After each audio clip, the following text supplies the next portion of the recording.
Hello and welcome. This is Grant Hughes of Grant Hughes Investigates on YouTube. This channel evaluates all aspects of true crime. As you are aware, videos and live streams in this genre often discuss elements of crime that may be disturbing to some viewers. If necessary, take the precautions needed to avoid these feelings. Factual information related to cases is the key to fostering rational true crime discussions. Fortunately, you will find that here. Please hit the like button only once, share the video, and subscribe if you like my content. Thank you very much for watching.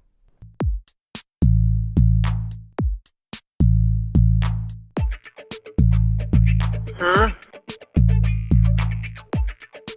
Did you hear what I said? Huh? It's a house! 5 brain cells, 4 aren't working. Come on, man. What's wrong with you? Have you lost the last 3 brain cells, or do you just have cabbage for brains?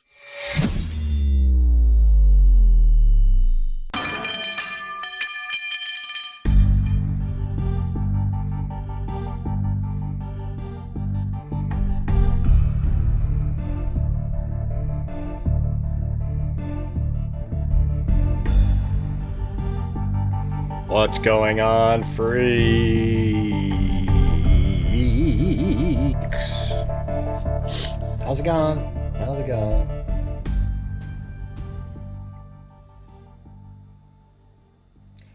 Yeah, I guess apparently the rodeo clown, that British guy that does, he's one of the big pushers of that being screaming for another murder. Has there ever been something that guy was accurate about? I mean, just one topic. Wouldn't that be amazing if there was something that was accurate? Just something. Point out one thing. Maybe you said a person's name correctly. Anyways, hopefully you guys watched the video I made today, the debunking of the screaming sound that so many of the Kohberger nut jobs are. Gray, why do you call them nut jobs? Because that's what you'd have to be to continually pretend that Kohberger didn't do it, and we're still looking for the real murder time and everything like that. You're lying to yourself, and you don't believe it yourself.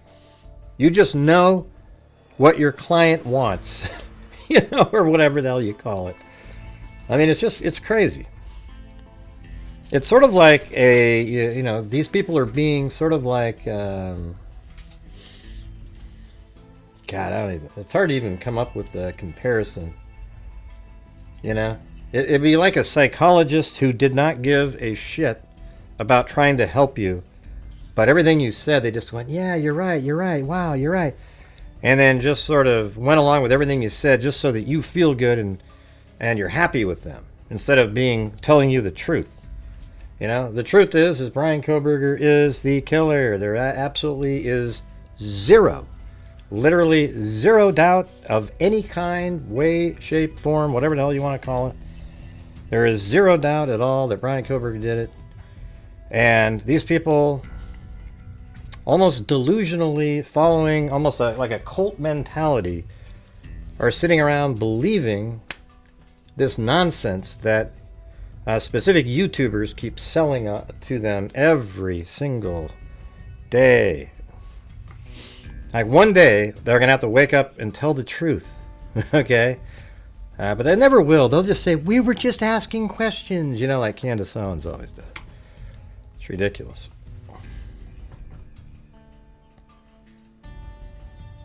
He wasn't, though. He wasn't there. He wasn't, though. He wasn't, though. Aphrodite. He wasn't there. So you actually didn't say it as a joke. You thought, hey, there's still an angle here. No, yeah, right. See, boom, you even typed in just an angle. It's ridiculous. Look at that. What's funny? I said another angle, and look at he typed in just an angle. What a joke. You guys are embarrassing.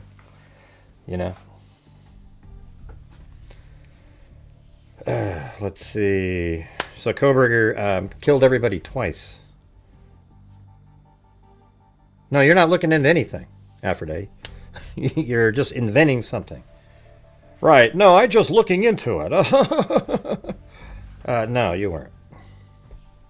In fact, it doesn't even make sense because if you watched the video today, Aphrodite, you would have seen that on part of the time when they're screaming, his phone is at home.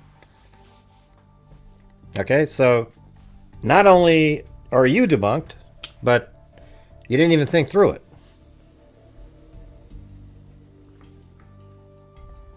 No, you don't. There's nothing to get to the bottom of, Aphrodite. Aphrodite. That's what I'm trying to tell you.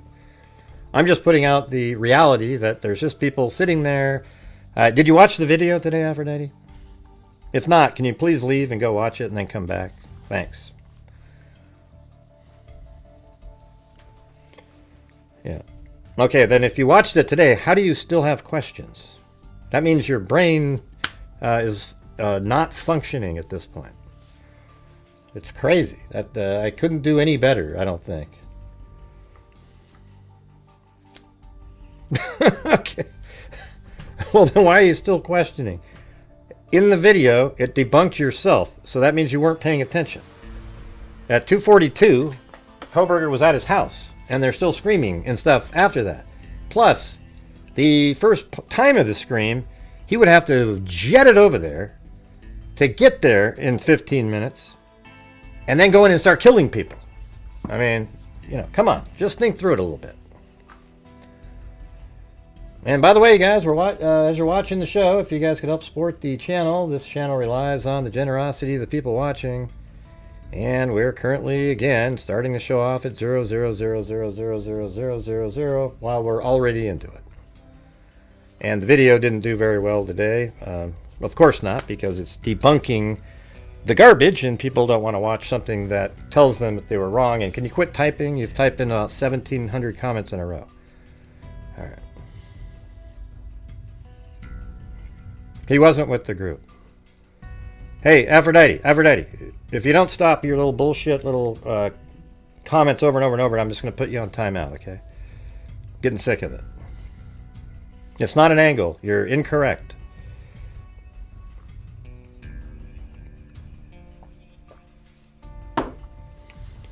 Hey, thanks, Richard Watts. All right, something. God, where do these people come from that just pop in like this? What if he was with a group? They drove him home, and then he drove back. The time of the screams, he was at home. You're incorrect, yet again. I just explained it to you. There was no rebuttal after that. Your rebuttal doesn't match anything that I just said. You aren't, Aphrodite. You aren't. I can tell. With those questions, your follow-up questions made no sense. That's why it doesn't seem legit. Not even in the slightest. Yeah, he was at home at 2:42, and his phone was still pinging in the area of Southeast Pullman, Washington at 2:54. All right. So he wasn't anywhere, and he was at home at 2:42. So you tell me how, when the scream started at 2:27, how that would happen. And I think his phone was pinging throughout the evening. It didn't just suddenly turn on at 2:42. Remember, he's at home. So he probably just had it on because he could. And then he turned it off at 2:54. Aphrodite, I've proven everything in the case, okay? You seem like I think you spend time watching these lunatics. You need to stop doing it. Right. He confessed. He even admitted in the questioning that he did each of the different things, and he gave away his right to appeal. Okay, well, go do something else, Aphrodite. Yeah. All right, let's see. What do we got?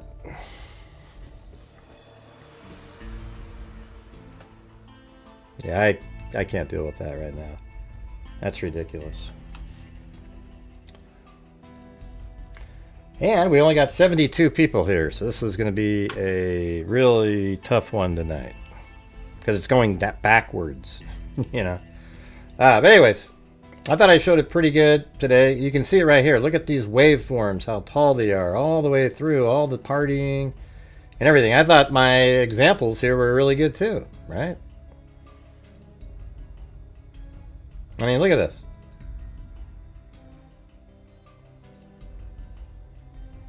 They got these people yelling and screaming and having a good time.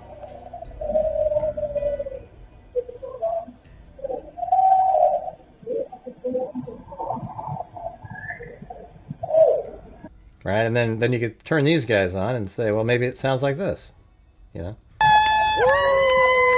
But it's just more muffled because it's in the house. That's exactly what people do, for God's sakes. All right, do you understand? And then you listen to this. It sounds kind of similar. Listen.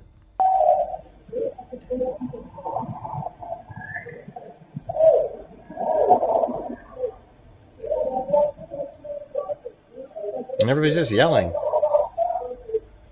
And that's not even really, nobody's even screaming in that one. It's just kind of...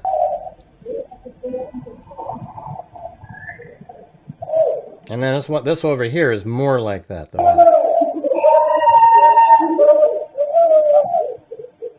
Yeah, see? And then let's play what I have in there. Of course, there's music in there, right? So you turn that off, but just listen to how it is, you know?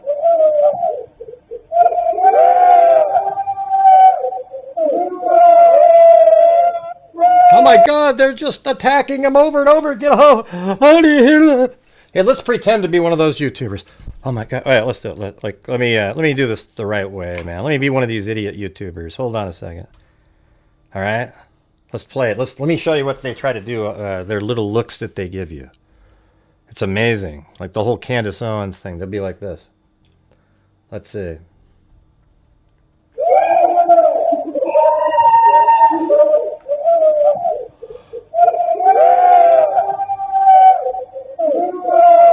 Oh man, you guys, I tell you what, I think that the attack is happening at this time, okay? 2:42, there's somebody's... they're just sick. These people are sick, you guys. And that's what they do, you know? What I just did right there, they have these they got their headsets on like me, and they're really trying to figure something out, man. They've got like that Jules person. She is a lunatic. And you guys go out, a lot of you go out and watch that shit. It is bullshit. Sitting there going, oh yeah, guys, you hear that? You see that? Oh, look at that white car drove by. Made me really think, yeah, is that the one? Oh, wow, Jesus, this is so interesting. She's an idiot. I mean, I'm just telling you guys, I don't know what the hell's going on anymore in the true crime community. Is it even true crime anymore? I think I'm the only person still doing true crime. The rest of them are lunatics, and they have a cult following that want to believe bullshit.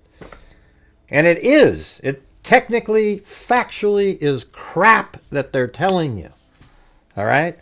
Factually. And I think they're either really stupid, these YouTubers, or they're intentionally tricking their viewers for likes and subs and giving what their viewers want. My thing is when I do shows, I hope my viewers like what I'm doing. Okay? Hey, thanks, Timothy Cecil. And he said, let's get off on the right foot. All right, so let's try to do that. Come on, you guys. Hopefully you like what I do, but I'll tell you what I'm never going to do is cave in to what you guys think is what reality is, and then I'm going to make videos to match what you think, okay? It's never going to happen. I'm going to do what I think is what the reality is, and then that might evolve over time, you know, as new information comes in, etc. And we work through things, and we, you know, generally most of the time we're on the same page, you know? And that's because facts are way more easy to digest and understand than coming up with complete nonsense just for sensationalism reasons. All right? All right. Amazing, isn't it? Let's try it again. So interesting. Oh, God, everybody. Let's see. Oh, you're beautiful. You're all so beautiful. Okay, let me. Now, of course, when you. Let's see.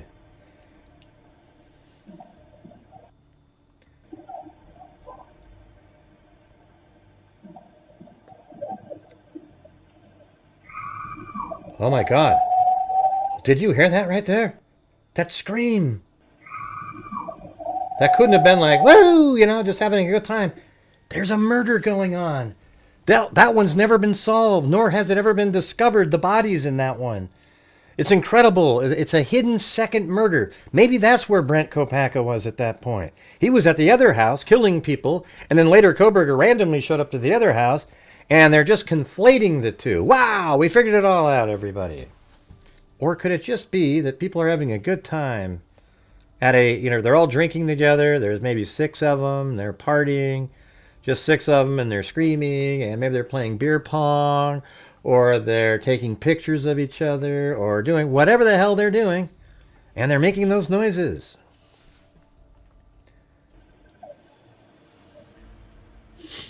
And I think it's really obvious when you watch it.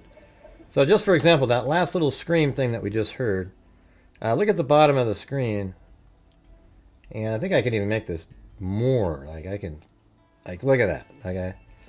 So there it is. Look at the spike on these things, right? And all these are loud. I mean, these are, you don't even need to boost anything. It's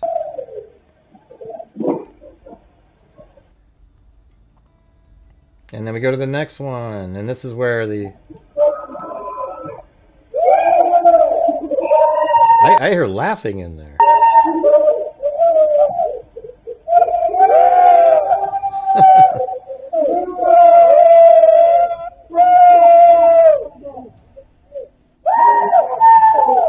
Does anybody think, is there anybody in the world that listens to that and thinks that there's some violence going on in that audio right there?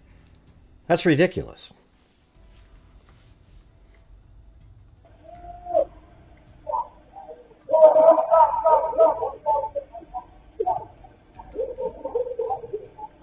And that one's at 242.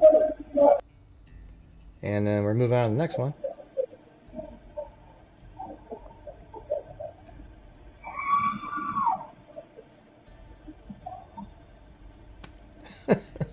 That's 250. Kohberger is still in Pullman, Washington at this point.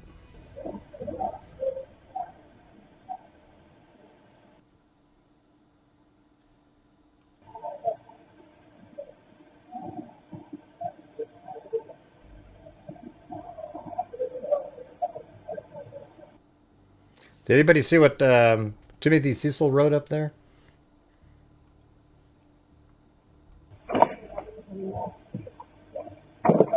And then look at this, at 322, 2 people that were just being stabbed in the house, or at least witnessed it, are walking out very casually with 0 blood on them at all. I mean, it's amazing, isn't it? Wow.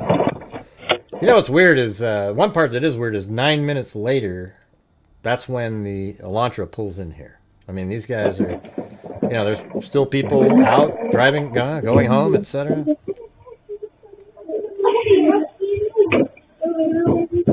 And see that that's them talking. See how it's sort of muffled sounding? Right. And then this is them pulling away at probably, what is it? Pulling out at 324, and then now if you just go forward a little bit, I mean, here's the Elantra coming in for its first pass. Isn't that wild? Right there. And let's see, I did do that other technique, so let's try to do that again. I mean, look at that. I can make it look like that. And that's bright too, man. That looks like you can, it's kind of cool looking actually. It's got a really good contrast going. Hey, thanks Wild Bill Wassman, Jeffrey Sedal, and Sandy Shirley.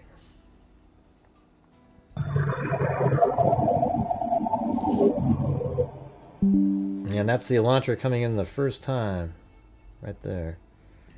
And it came heading west on Taylor Avenue. And, you know, I think some of the audio that we hear are other people in that house at times. What the hell? Battlefield 6. Who plays that? I don't even play video games. Let's see. So that's the car driving there. That's the vehicle again at 338. And, yeah, so a lot of these spikes that we see... Let me make it... They gotta go like that. There we go. So in here, this is probably people in there again. Let's see. Yeah. And this is at 347. DoorDash driver's already there.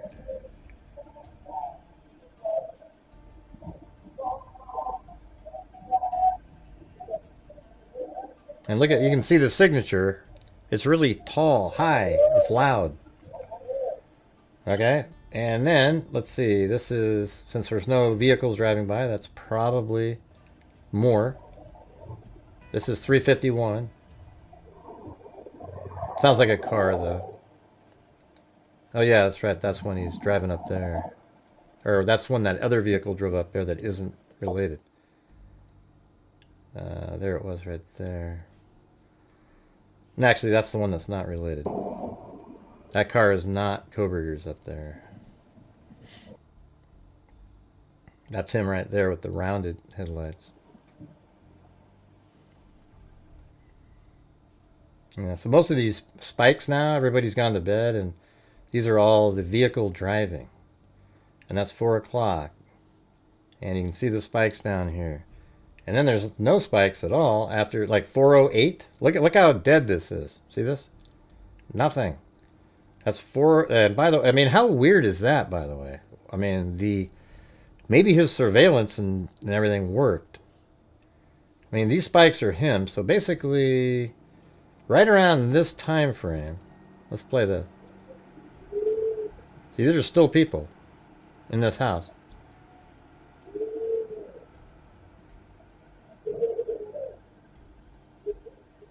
And that's 4:02-ish. And then there's even, I think this is more. Alright. And then Kohberger doesn't even enter the... He's into the complex right now. He just drove in there.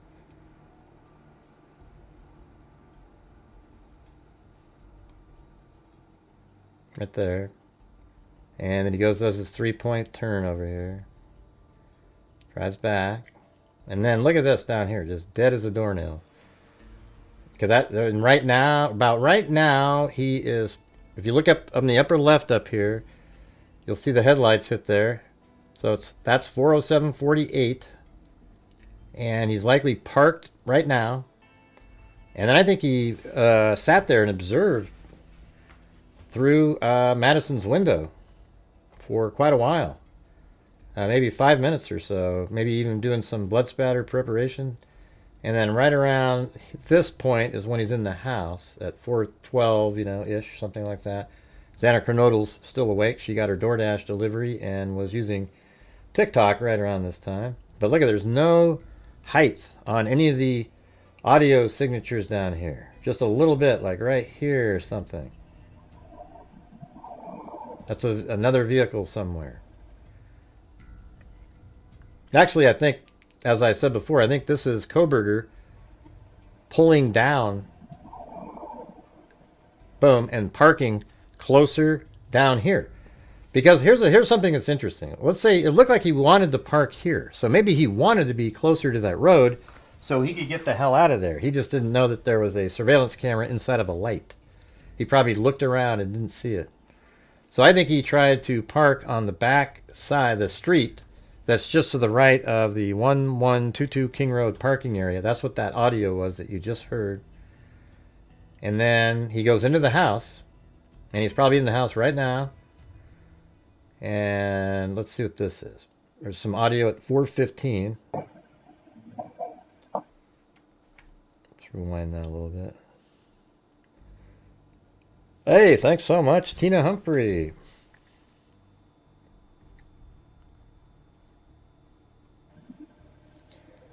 There you go, Timothy Cecil. Everybody's. Hold on, I gotta get the.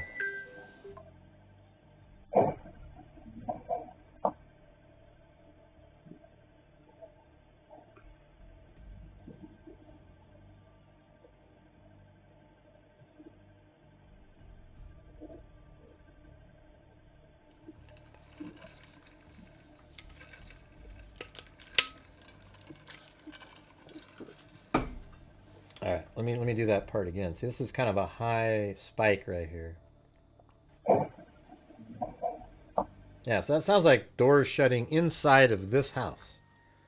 It almost feels like you can hear it coming from behind. It's weird, like when you listen to it. Right, so that's in this house, and this is 415. And then look how dead it is again. See how there's like no audios, just these little spikes that are just... This is the one here, I think. That is audio, and it sounds like it's from quite a ways different, and it sounds like a male voice, and it almost sounds like it's like, get back, or something like that. You know, and that's the thing. That is likely in 1122 King Road, or 1122 King Road. Can you guys hear that when I play it? Is that right here? Let's see. So that's really far away. And then look at this, just nothing. Hardly any audio at all. We're currently at 416.31. And there's these little spikes, but spikes, they're just going to be there.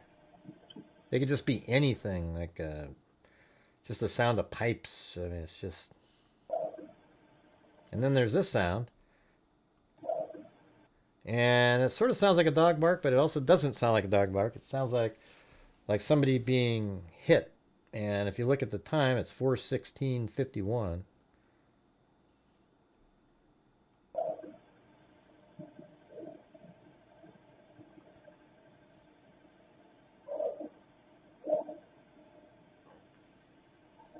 See, those are interesting. It seems like this one, this one, this one are all attacks. You know? That might even be up, I don't know.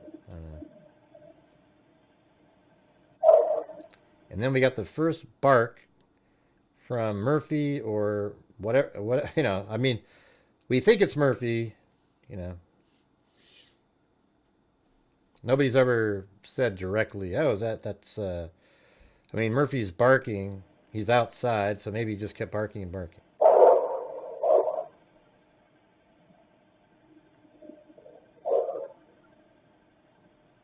All right. And so that's loud because Murphy, or, you know, this dog is outside. Right? So whatever dog is barking, regardless if it's Murphy or not, is outside. Just to appease the people that don't think it's Murphy. I really don't care. It's just the dog is outside. Now look, see how this audio file is so low? Just the barks are high. The barks are similar, like this. So what are we looking at here? We're at 4:17:29 up here. So all right, let's go all the way back over here. I'm gonna zoom out. Look at all these are times where people are partying. Look at the audio signature. It goes all the way. These ones are blown out the top, and they're all really high. See this whole time? These are people in that house partying. Then you go over to around the time, I think it was 4:17 something, right in this little gap here. See how it's just bark, bark, bark. Those are high, but it's right in here. So you could hear this little cough or something right there. Hear that?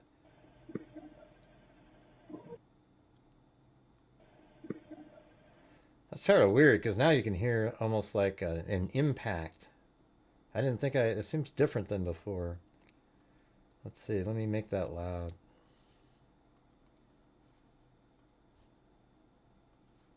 There's a little spike in there.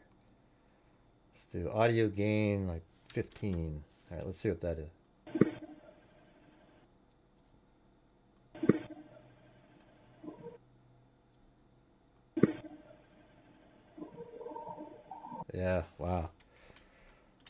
That's kind of weird.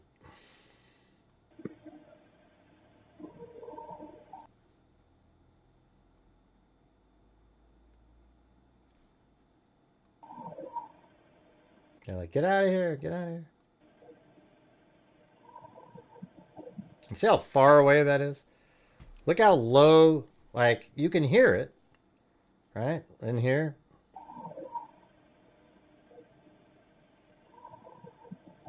But the other audio signatures from the people in the house goes way up here past this line here.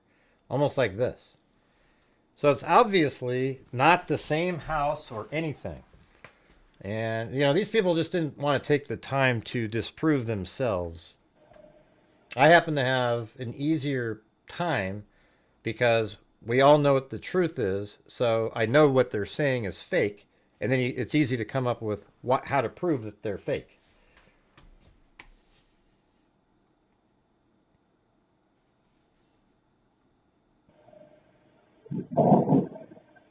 And that right there is loud enough because it's such a loud thud against the wall that it sort of echoes through the whole home and then out to here. I think that's exactly what that is. At 4:17:40, it's anachronodal being attacked and hitting the nightstand. And that's whimpering after being shoved into it. And more.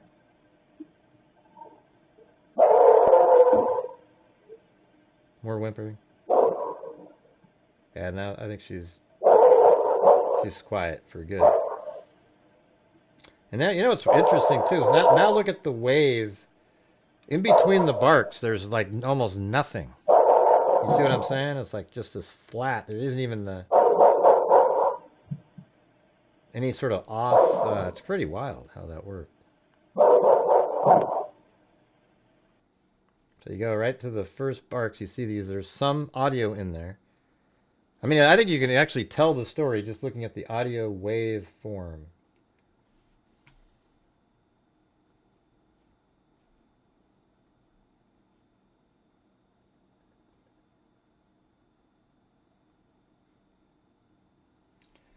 So like right in here and here, see how there's those little tiny spikes? That's when the attack's happening. It's actually, I would say, from all of these little spikes from right in there, bark, little spikes, bark, little spikes. Those are all the attacks, and then everybody is dead probably about right in here. And then after that, look at the in between the barks. There's almost no signatures of any kind. There's a little bit there. You know, no waveforms. Let's see if there's what this is. Nothing.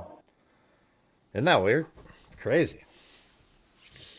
Yeah, so these people are lunatics. I mean, all I can tell you is the screaming and everything are just people partying. They're having a good time. It has absolutely nothing to do with, oh, there's this other killer there. It's just that they were partying on a Saturday night to early Sunday morning, just like everybody else does. And Kohberger went into 1122 King Road. All right. How's that? Any questions? Hey, thanks, Michelle H.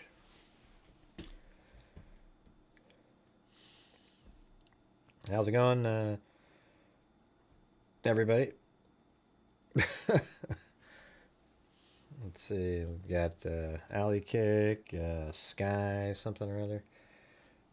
You do know this case is solved. You really expect...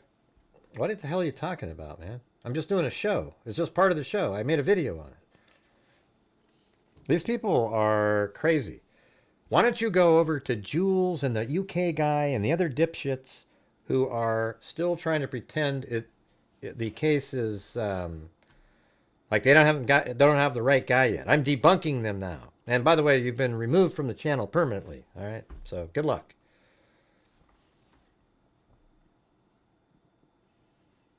Yeah, I do. I appreciate support on my channel. Thanks, everybody.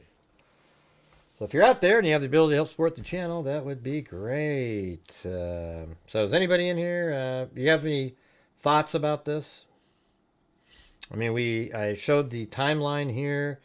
2:10. Dylan Moore. Okay, so you remember it was Dylan, Bethany, Madison, Kaylee were all up in Kaylee's room. Kaylee and Madison had returned home at around 2, and around 2:13 or so, 2:10 to 2:13, they're up in Kaylee's room, and I believe it's Bethany and Dylan wanted to go to the grub truck because they saw the food that they were eating. Dylan texted the Uber driver. Uber driver confirmed that he was driving, and then Dylan never got back to the driver. And then I think around 2:18, Maddie, Bethany, Dylan go downstairs to take Murphy outside. And then at, Kaylee's getting ready for bed at that same time because she said she was getting ready for bed. So that's probably why they went downstairs, right? Then and this is just me sort of estimating because there's like a 13-minute window where all these things happen. All right, and then at 2:20, Madison and Bethany take Murphy outside. Dylan goes to bed, and maybe at 2:22, Bethany was cold outside, so she went back inside. And at 2:26, Kaylee begins calling her boyfriend Jack while laying in her bed.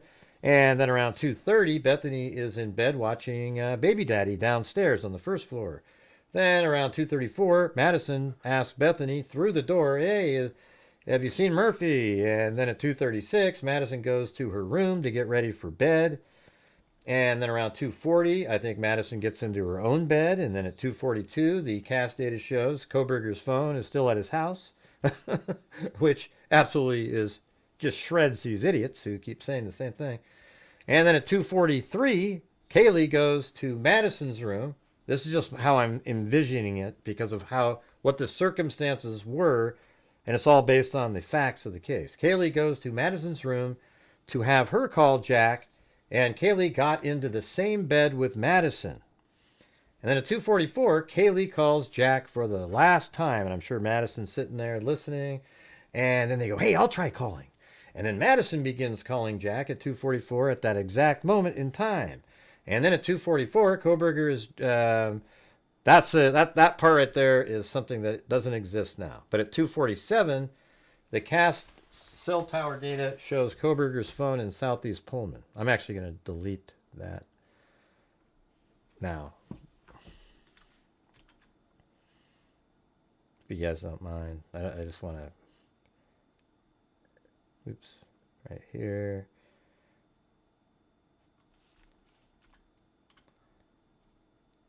Yeah, that doesn't. So now it's just 2:44. Madison begins calling Jack. Then at 2:47, Kohberger's phone is pinging in Southeast Pullman, Washington. Then at 2:52, Madison calls Jack for a third time. Like they're just sitting on it, or they're laying in her bed. And at 2:52, Kaylee calls Jack for the final time. And then at 2:53, Madison calls Bethany. And, it's weird. In some ways, doesn't it seem like, okay, maybe, I'm just sort of wondering, is it possible that, I just thought of this just now, is it possible that Madison merely called Bethany to check to see if she'd seen Murphy, and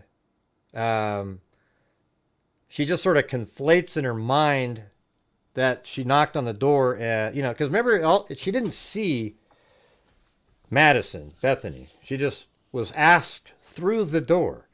So what if it was really like a phone call? I mean, I don't know if it was answered. Maybe that phone call wasn't answered, so they know that.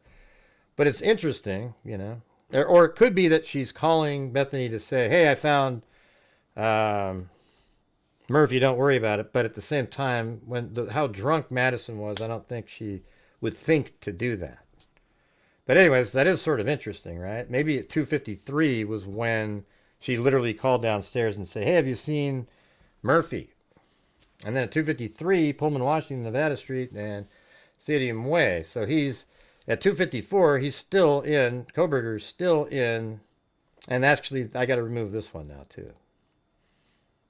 So there you go. And so now it's 2:54. His cast data shows the phone is turned off. All right. So it's still in southeast Pullman, Washington. Then at 2:55, possibly Madison asked Bethany through the door. Oh, wait. So I did. That's so weird. Man, isn't that crazy, you guys? Are you out there, Lisa Valens Way? Look how weird this is. Look how crazy this is right here. See, I actually said that through the door was at 2:55 just based on how everything was sounding. So now it really does sort of seem like Madison calls Bethany. They have that in the documents. I think you could almost just assume that.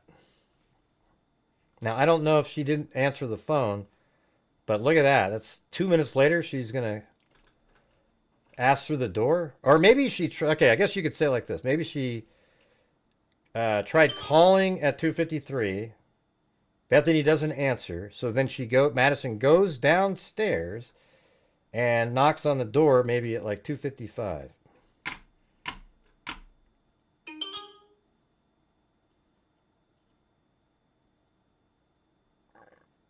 Kaylee calls back, man. Huh. That's weird that I had that. Crazy. Yeah, because she was up watching TV. That's strange. Hey, thanks up there to Steve Connerly and then Marty's Banj. Marty Spandig. Hey, help me out with that, Marty. What am I reading here? How do I say that one? Anybody else figure that one out? Look at that. That's pretty crazy, right? I already had down that it was 2:55, possibly when Madison asked Bethany through the door. And look how closely that matches up with the 2:53 phone call. So maybe it was like 2:53 phone call, and then she goes downstairs, and then maybe at like 2:50, right after that, she goes downstairs, and then, oh, here's Murphy. You know, they find Murphy and bring him upstairs between 2:55 and whatever. Now it's just Kohberger. All this red is Kohberger driving around. And then we get back over here, you know, the DoorDash driver. It's just Kohberger, DoorDash, everything. And then at 2:51, Dylan Mortensen creates a new contact in her phone. That's kind of, yeah, at 3:51. So she was awake for a little bit of time there. Yeah, anyways, I don't want to go through the whole timeline, but it's pretty sweet, though, isn't it? Yeah. I mean, that's pretty weird. I didn't realize. Man, that really seems... What do you guys think of that, what I just said? You know, the whole thing about Madison going downstairs to Bethany's room. There's a phone call at 2:53. And then I already had that at 2:55. It was likely when she went down there, because it doesn't make sense, some of this other stuff, because she said she was watching that show, Baby Daddy or whatever, for 30 minutes or something. And then Madison knocks on the door. I don't know. It's pretty interesting.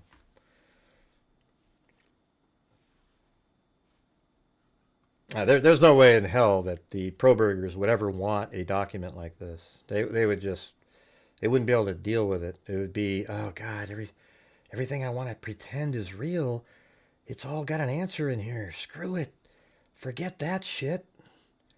Don't ever show it to me. Hey, guy, give it away. Yeah.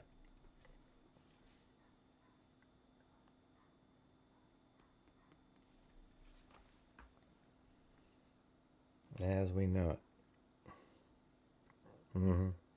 She called and didn't get an answer, so she went down. Yeah. See, that sort of makes sense, right? It also could be that she only called, and I guess we'd have to know, was the phone call answered? If it was, then maybe that's just Bethany conflating, oh, she asked me through the door, but it was actually a phone call or something. You know, that seems like, I think that'd be sort of a weird conflation, you know. But I think it makes a lot of sense that she called first. Hey, do you got do you have Murphy down there? And then 2 minutes later, she literally goes down and knocks on the door. Hey, do you have Murphy? No, not in here. And then she goes back upstairs, calls Murphy's name. And then he comes running in. Either that or he never came in and she left the slider open. Now, there's conflicting information on that. I've heard it said that it was open, then I've heard people say it was closed. You know. I guess there's some things we're never going to get the answer for. Isn't that sad? Unless Kohberger talks, you know, and I don't know if he ever will. I mean, I think he will, you know, at some point, but, you know, I'm not sure what the percentage of truth. It'll probably be like 75% true. He probably won't want to say some of the stuff that makes him look really bad.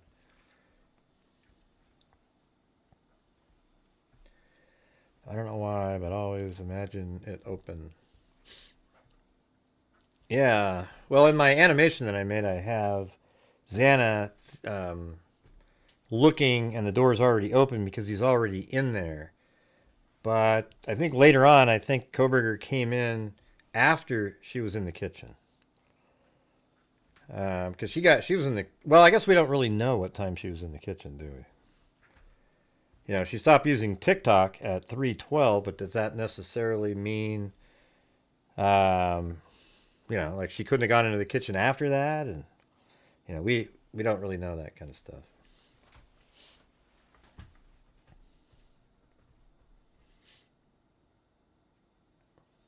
Let's see. Yes, I think the slider was left open for Murphy. Yeah, see, that's what I was saying. I've said that. Like, I think... when Madison couldn't find Murphy, she left the door open, the slider open, for Murphy to come back in. But it also could be that after going downstairs to ask Bethany, she goes upstairs and, oh, there he is, and then goes in and shuts the slider. But it's broken, so it doesn't lock. Something like that.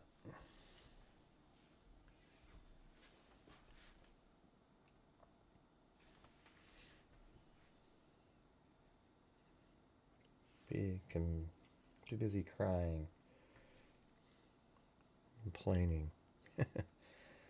Yeah. The slider was left open for Murphy, and when PK seen it, yeah. I mean, that's what we've said on the show 1,000 times.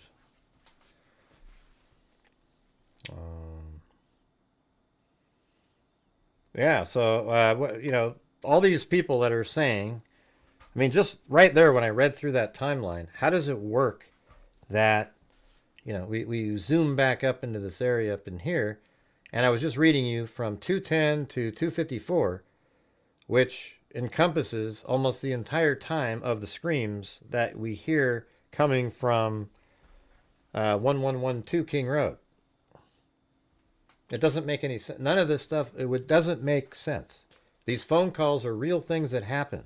Why is Kaylee and Madison, you know, going back and forth trying to get a hold of Jack over and over again and not calling 911 if people are being stabbed?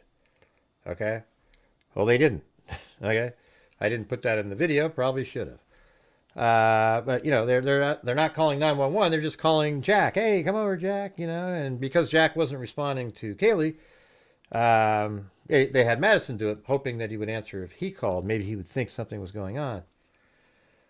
He didn't. Then,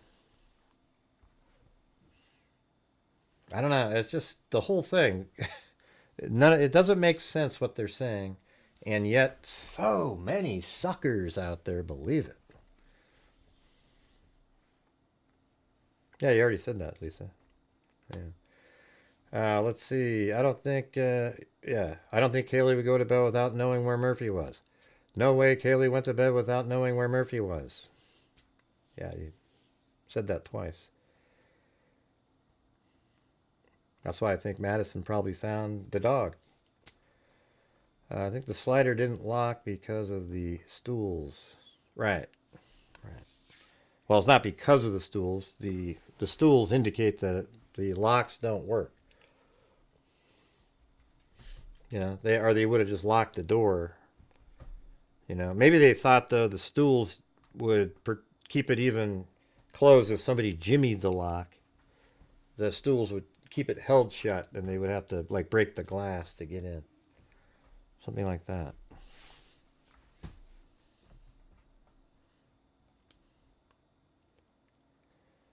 All right, well, you guys are about as dead as a doornail now. Timothy Cecil did his little laughing face about 3 minutes ago.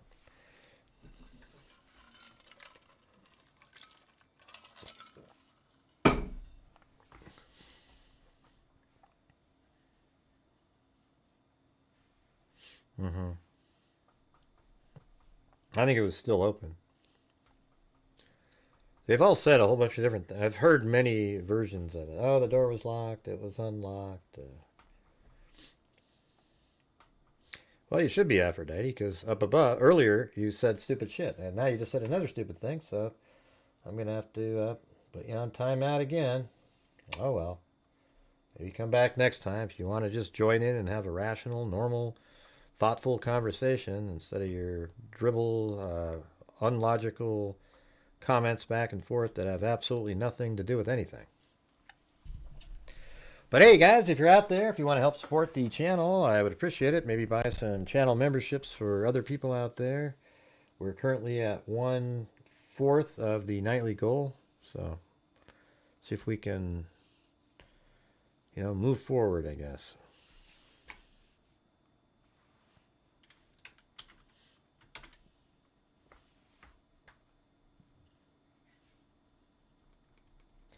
All right, well, I don't really have much more to offer here. I think to me, I'm just debunking now. Like, if you guys have other things that they're claiming to debunk, let me know. I also think, like, I just removed the 2 sightings in Pullman prior, because those weren't his vehicle. But there was also, associated with both of those, were 2 pings in the area. So his car was in the area regardless. And that wasn't what they're saying is, oh my God, it was a crucial element. The judge who signed off on the search warrant wouldn't have done it if they knew that the headlight, you know, if that wasn't put in there. And it's just absolute garbage. That was almost a completely insignificant element that was in the probable cause document. It's like, you already have the cell information showing him there. And it turns off at 2:54, so it's 2:42 at home, 2:47 pinging in southeast Pullman, 2:54 gets turned off.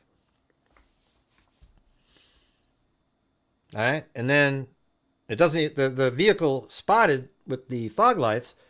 While we were told that, and I actually got it in a FOIA request. These people they go, "You were wrong, Gray. Wrong about what? I just got the documents that were in the freaking probable cause and put them in there. And then because I found the damn thing, people were able to say, oh, wait, he doesn't have fog lights. Okay, I'm the one that put out the information that allowed you to see the damn thing. Okay, and then I looked into it, what you guys said, and I go, oh, wow, it doesn't look like it's his. And then it was confirmed that it wasn't his vehicle. Okay, it's not, it's to me, while it's like, oh, wow, that's crazy, it's absolutely irrelevant. It's, I mean, not when I say irrelevant, I mean, if there was a probable cause document, and let's say it was like, 50, 60, I mean, it was such a powerful probable cause anyways, but let's say it was 90% in favor of, all it has to be is 51. If it was 90%, it was probably 89.8 after removing the fog light shot of the vehicle in Pullman. You already knew it was leaving and moving around because his phone was pinging in southeast Pullman and it was on the move. All right, so we don't need to, the image of the vehicle, while kind of cool circumstantially to have with it, and that's all it is a piece of circumstantial evidence. Now, isn't that amazing too? Remember how all these people would say, and circumstantial evidence can be strong, but they'd always go, oh man, that's just circumstantial. It could be anything. And now they're all so concerned about it.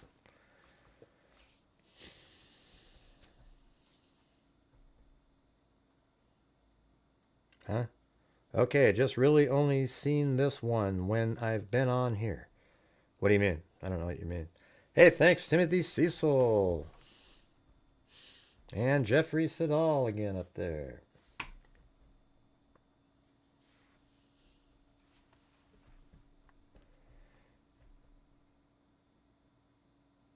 Yeah, I've covered this case from the beginning.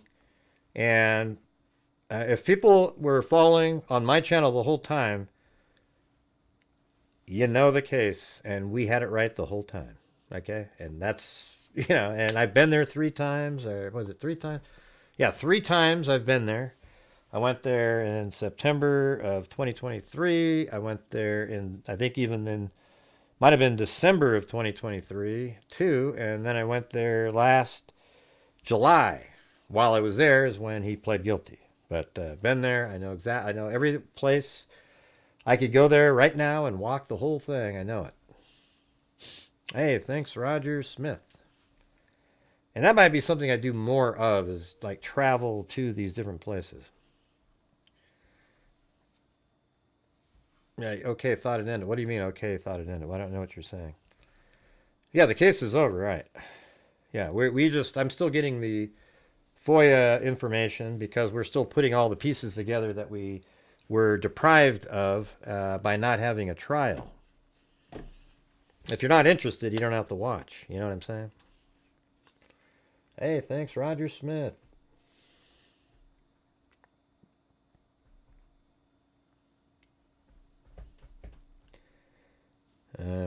Let's see, which means we need to support the channels. Okay. Yeah, I mean, I do need the support for the channel, you guys. So if you're out there, could you please help support the channel, get some channel memberships for people, make it more democratic tonight than some of the other nights. Yeah. Kohberger has 0 chance of ever walking freely again. He has no chance. 0. And in fact, if he tries to appeal, the first argument the state will make is, look, he signed, he waives his right to appeal, and they're going to put huge weight on that. The only way something might stick is if it's some egregious, like some ridiculous thing. Oh my God, you know, we didn't know this, da da da da da da da. And it just isn't going to exist because Brian Kohberger is the killer, everybody. Oh, here's the Layla. Ah, here we go. I didn't make 800 last night. Didn't you guys know it? I knew that person was a troll. I didn't make 800 last night. Yeah, all throughout the day, I did 8 hours of shows yesterday. I think he conflated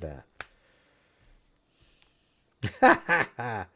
Ah, man, I knew that person was a troll. Even on their first comment. What an idiot. Jesus. Have any of you watched the newer released Robert Beaver confession interrogation of... No. No, I haven't seen it. Never even heard of it. Let's see. How would Kohberger enter the house if the sliding glass door were locked? Well, it wasn't locked. And he could just jimmy it with a screwdriver. You know, it's pretty easy to get into those things. He was probably mimicking the, what the hell's that other guy's name? Let's see. Like a couple L's in it. I don't know, I can't remember his name.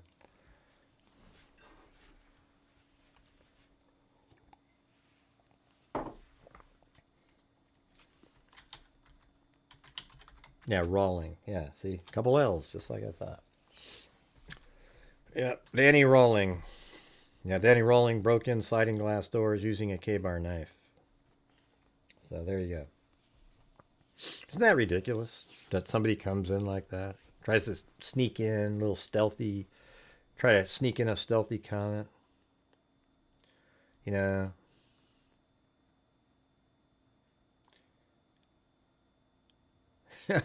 And of course they didn't really mean, I thought that was overboard when they said, "You're so smart and great, Gray." Yeah, that's when I thought, okay, this is too much. That's why I didn't even read it on air. When people break into people's houses, it's usually Through the slider, yeah.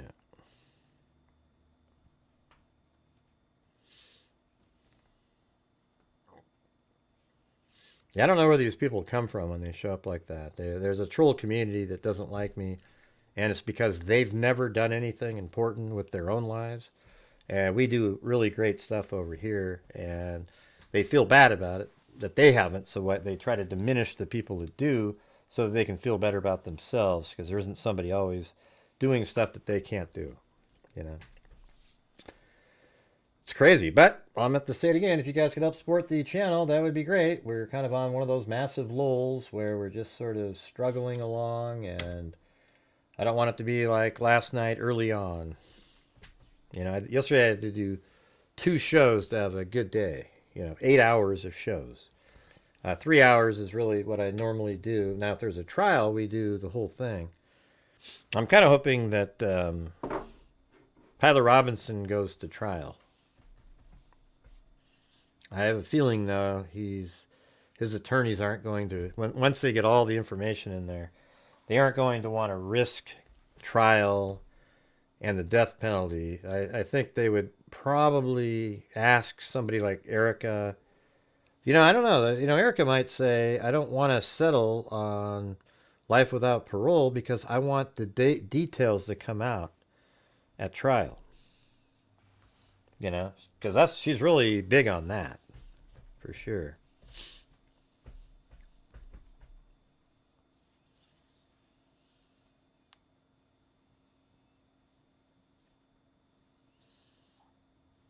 I don't have those little hands things that you put on there. All the rest of them I do, but uh-oh. See that? I tried to get the support right there. Not a 1. So that's when, now we're in one of those, the place where it's going to be tough.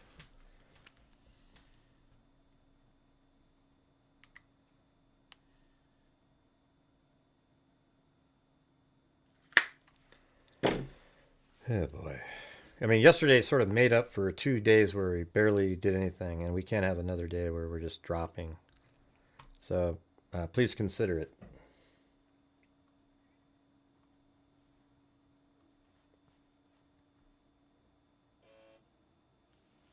What the heck was that?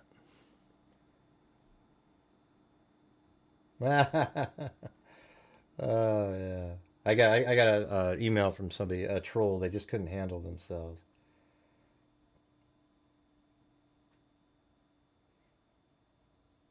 Huh?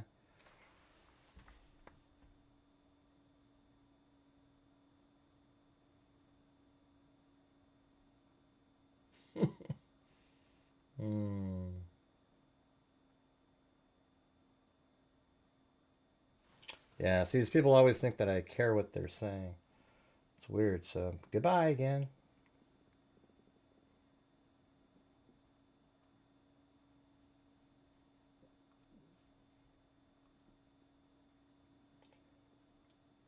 There we go. It's like I read the first sentence, then I see that it's going negative, so I just delete it before I get to the rest of it. They were probably the one that we just blocked.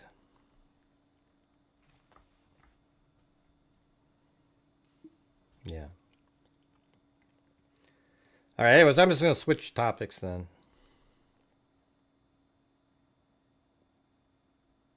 I'm not going to read them. You know, they try to like make me feel shitty right during a show. So once I see it's negative, I just delete them. You know, I don't keep reading them. So they just kind of waste their time.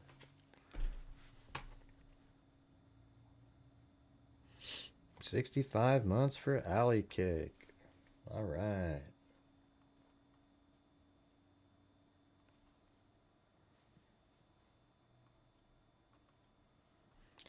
Thanks, Roger Smith. All right, we're going to shift topics now.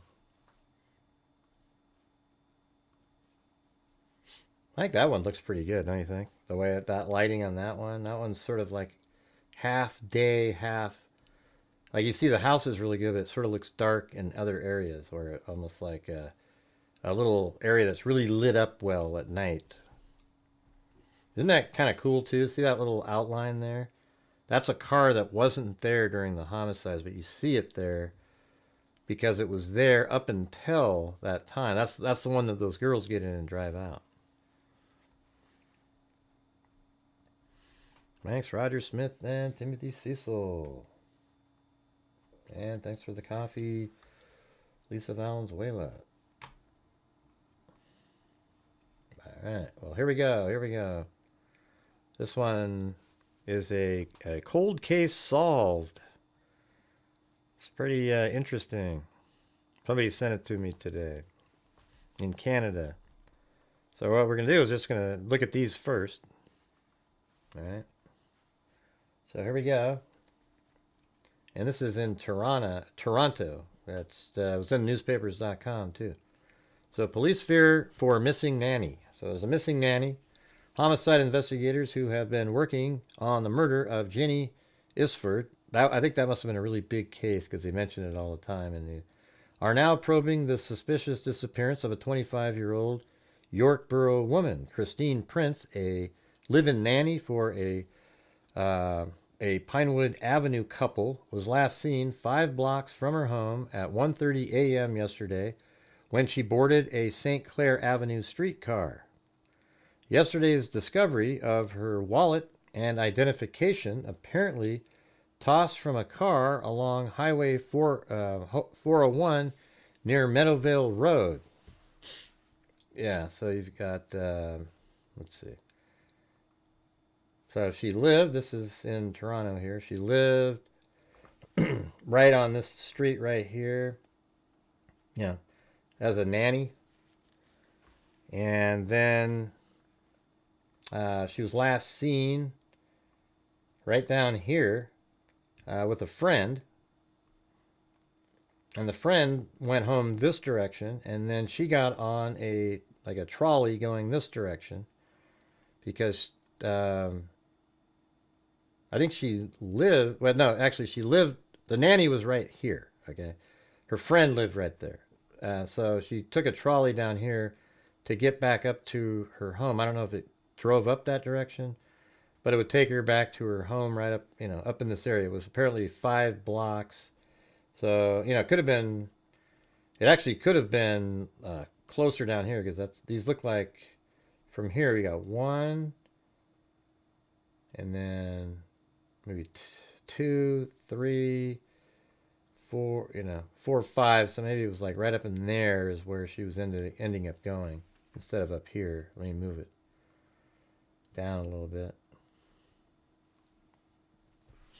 Thanks, Lisa V.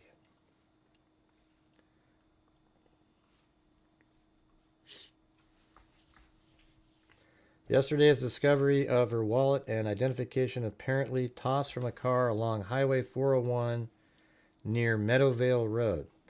So that's way over here. See, that's where all this took place. But look, way over here is where her wallet was found. So, man, maybe the person sort of lived up in this area. I guess we'll have to find out. Less than a month ago, Argo cheerleader Jennifer Isford, 19, was slain just a few doors from her home in Bayview. And there was an arrest made in that one, and it's not the same person. Just minutes after she got off a bus near her home at about 1 a.m. Isford's nearly nude body was found. It wasn't found until 5 hours later by a neighbor on her way to work. She had been strangled and assaulted. Yesterday, police spent most of the day combing fields and ravines on both sides of Highway 401 in the area where Christine Prince's wallet was found by a transportation ministry workman. They also searched the quiet southeast corner of York Borough where she had lived since last October. The Welsh-born woman, who was planning to spend a year in Canada, had gone out with her close friend Gloria Betts. So that's that other girl that I was talking about. Also a domestic on Sunday afternoon. Police say they went to a show, stopped at a coffee shop in the Bloor Street West and St. George Street area. Let's see where that is. Bloor Street and West. I don't have that one. Bloor Street West and St. George Street. So it's probably going to be pretty close to where they last saw each other. Yeah, not really. So they must have somehow figured out how to get to that last spot up there. So they were seen, they were here. Police say they went to a show, stopped at a coffee shop. Okay. Coffee shop.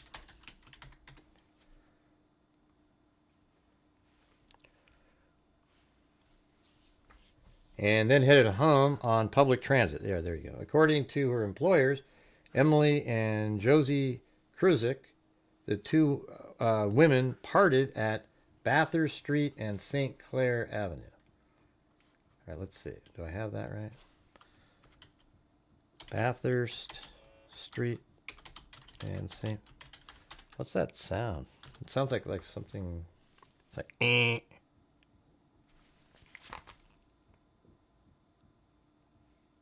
I don't know. Yeah, so that is where I have them. So this is where they the bus took them to, and then the one friend went up home over here, and then she was just going to a home on this street. So she took another little trolley down here, I guess, and then somehow just disappeared during that time. According to her employer, Emily Josie Kruzik, the two women parted at Bathurst Street and St. Clair Avenue, with Betts heading north towards her Claxton Boulevard home, and Prince taking the westbound St. Clair streetcar. Yesterday, the Kruziks who, let's see, 1, 2, 3. The Kruziks who described Prince as reliable and considerate, never one to stay out all night, said that must be who she was a nanny for. Said she would have got off at the Winchwood Avenue stop and walked along St. Clair. Oh, interesting. So let me get that. That's when I map it out. So that was the Winchwood Avenue. Okay, so she would have got off right here. Wow, I almost had it exact, just guessing. So right. Jeez, hold on.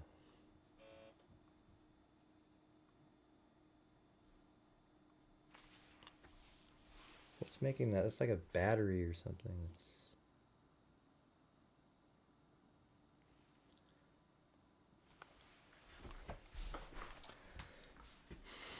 That's right there. So she would have got off there, then north on the long block to their home. Okay. So yeah, getting off here, and then she lived right there, so she'd get off here and then long block, and then maybe walking up that direction because the house was on Pinewood Avenue. What do you mean getting good at this? Is what I've been doing for a long time. This is, I wouldn't say this is anywhere near the best I've done. But Prince never made it home, and the family never got a call. This is all we used to do, you know.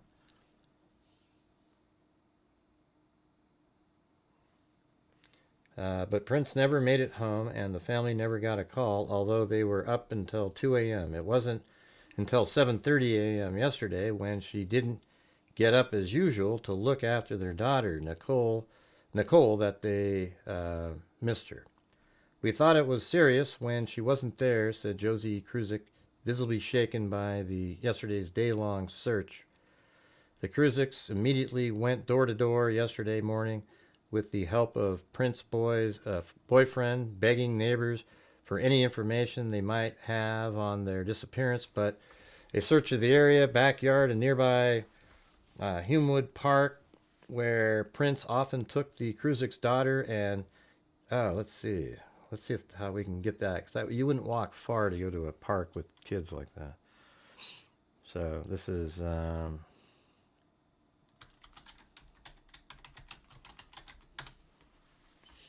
look at that. See, I just guessed the house is right there, and there's that park.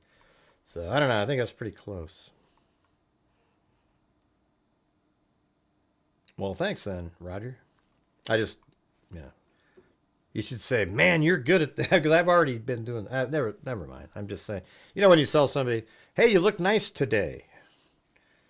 You want to say, well, what about yesterday, you know?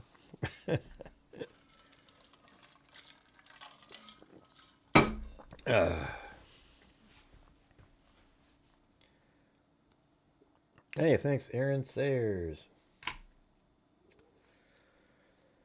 All right. Yeah, so there's a whole bunch of all these officers were looking for her. See that? This is when she's missing. Don't worry, I'm very careful. Let's see. That's Jenny Isford.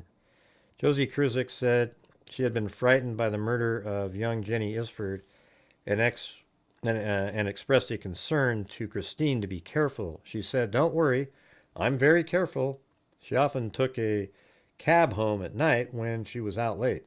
Kruzik said she'd considered calling Prince's parents in Wales right away, but homicide investigators had said that was premature. Last night, as she and her husband sat in the living room of their home, they pondered how to tell them what we don't know. We're very pessimistic right now and feel they should be notified. Right, so they probably had it right. Thanks, Joe Martin. She was always the sort of girl who reported her comings and goings to us, said Kruzik's husband in disbelief. We know Christine well enough to know she would have not just got into a car with somebody she didn't know. So that was the, kind of the only really long article on it. And then we have this one here. And so they were looking for her, and this one is police fear nude body found in Rouge is missing nanny. Metro police fear a nude body found in the Rouge River near a Metro zoo this morning is that of a Welsh-born nanny who had been missing for more than a day. Staff Superintendent Don Meads said there's little doubt the body is that of the nanny. Staff Inspector, let's see where that is. The Welsh missing river by the Metro Zoo. Let's see where that is. Yeah. Is it like Toronto Metro Zoo? There it is. Huh. Oh, isn't that interesting? Yeah, because remember, that's where the wallet was found right here. See that? See? There's a wallet was found, and then there's probably water over here. Let's see. That's the zoo. And then there's the river. So let's just throw out a pin over here. We'll just say Christine body found. Hey, thanks. Marty's Marty's B&G. Oh, there you go. That makes sense. It's Marty's B&G Bar and Grill. Hey, where I spent my high school days playing poker and drinking beer. Seems like a misspent youth, but it worked out well. Oh, cool. So you own it now? After hanging out there as a kid? That's pretty sweet. Our place was called Arnold's, believe it or not. Yeah, there's like video games, and now it's like a specific kind of, I forgot the name, but it's a restaurant. Sort of a chain kind of thing, but not really. It's hard to explain. McMinimans. Like a McMinimans, I guess. Yeah. Yeah, it's very cool, Murray. Yeah. Cool. You made something fun when you were a kid and turned it into something cool as an adult. Not a lot of people get to do that.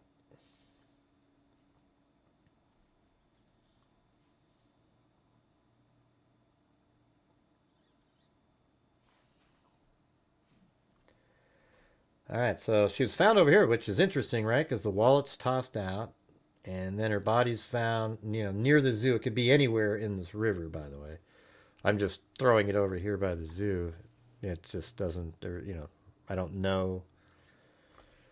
Staff Superintendent Don Mead said there is little doubt. Christine Prince, live-in nanny for the Pinewood Avenue couple, was last seen 5 blocks from her home at 1:30.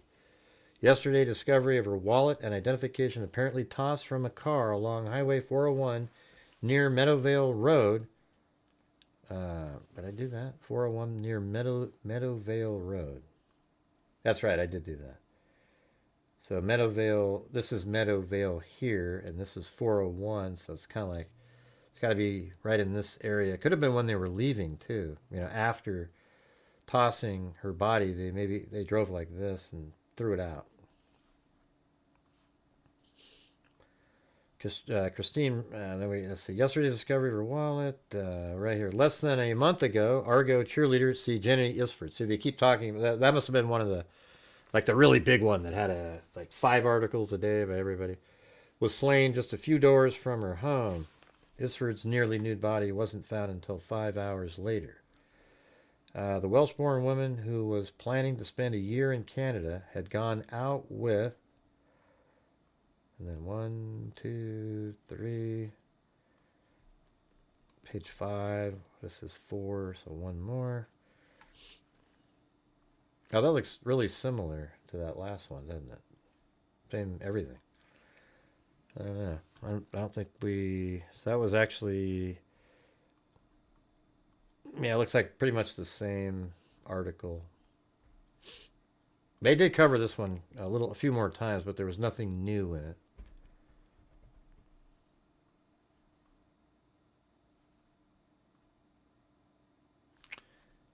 Let me check. Police fear. No, but this one is different because that one they actually found a body. This one, police fear missing nanny 25. But what's weird is if you go to the 5th page on this one, it has the same everything. I mean, it even ends the same. It's almost like they, like in the later edition, they just updated it. That's interesting. This one says police fear nude body in Rouge is missing nanny, and it was her. So there you go. That's one of the cases, right? But this is a serial killer that they solved, and I think this person killed a hell of a lot more. So here is another individual. This is Claire Sampson, and by the way, I have pictures of them all. So hold on a second. We got, not that. Yeah, right here. So these are the 3 known victims right here. Christine Prince, that's the one we just did. The next one is Claire Sampson. And then Gracelyn Greenidge right there. So these are three of the known victims of this person. And actually, I don't know if I said arrest earlier. They identified the killer, the serial killer, all right? But I'm just going through sort of like what it was like at the time, all right? So here's one. The next one, we are currently on Claire Sampson. That was the one on the far right that we were just looking at.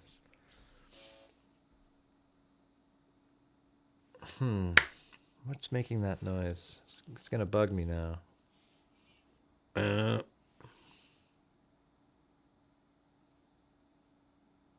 don't know.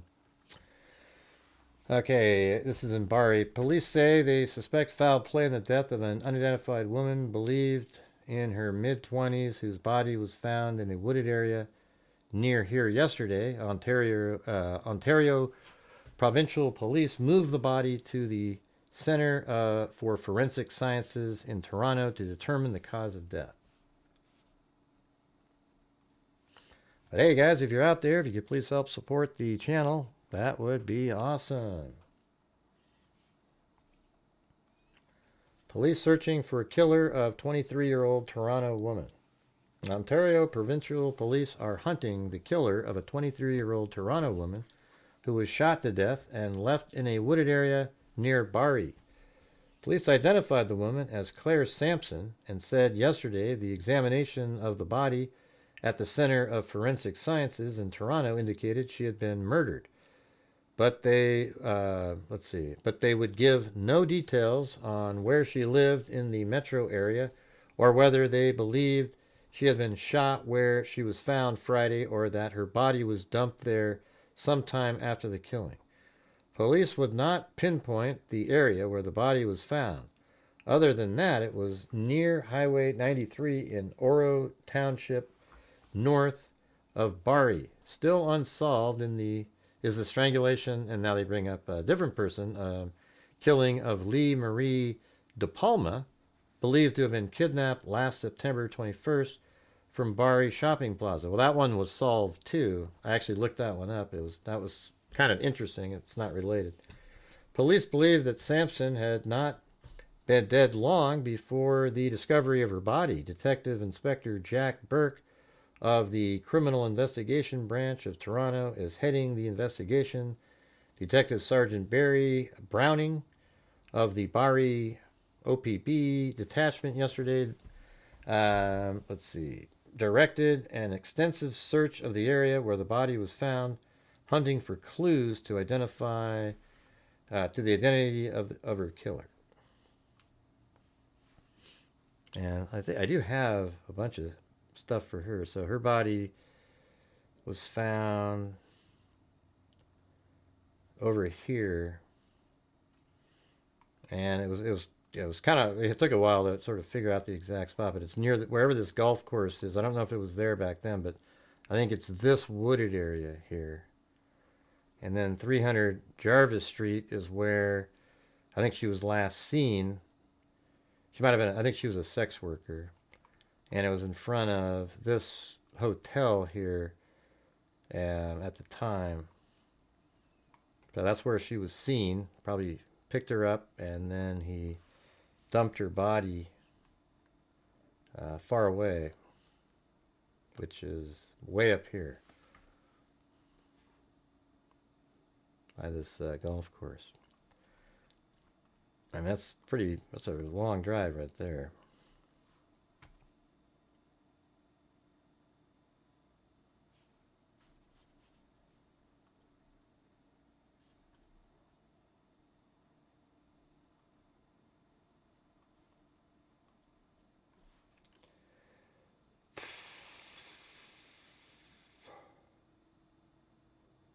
Yeah.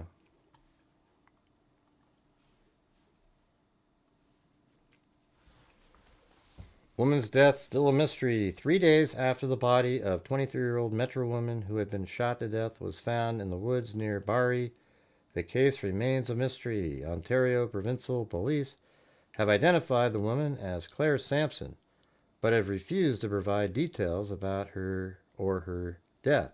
Her body was found near an Oro Township road, just off Highway 93, north of Bari. Tests are being conducted at the Provincial Crime Laboratory in Toronto to determine if the woman had been sexually assaulted. On the weekend, police searched for clues in the fields and woodlots around the concession 1 or Oro Township. And then I think this one had the best details in it.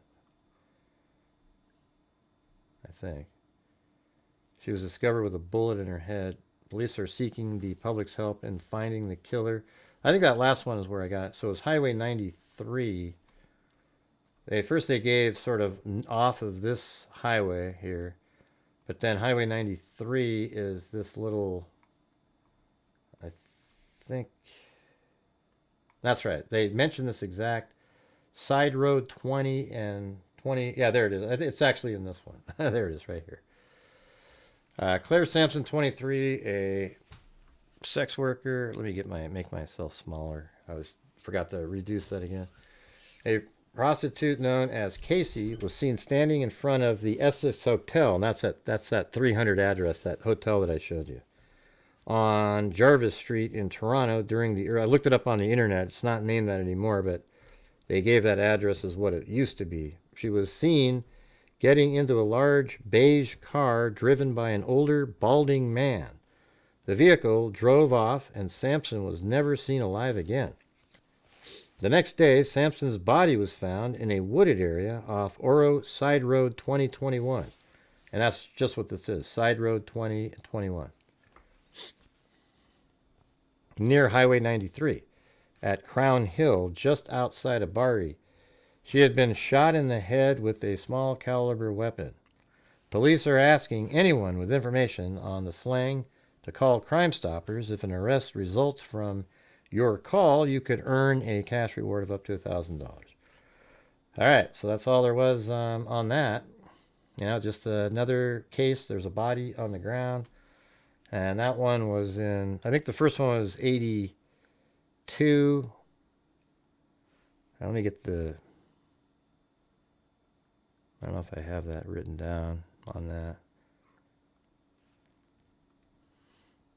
Yeah, it was 1982. June 22nd, 1982 was the first one. September 1st, 1983 is the second one.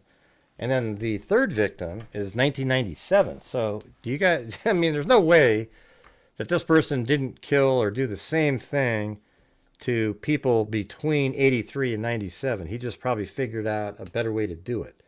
He probably even switched over. I don't know. I mean, 97, he might have started doing it differently. I don't know. Two of them he went into the houses of. Or at least one of them. That's right. One of them he went into the house. But there's no way that was the only one he did.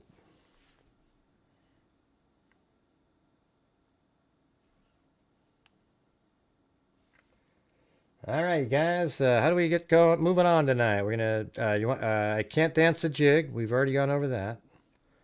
But I need to support while you guys are watching the channel. There is no ad revenue. There's nothing of that nature.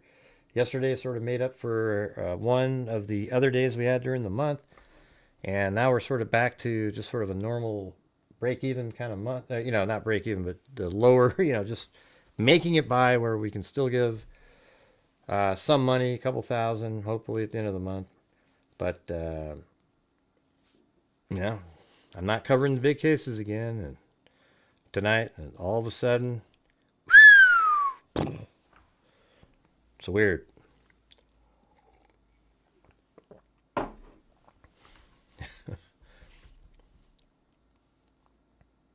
right, so let's just do the last one here on this.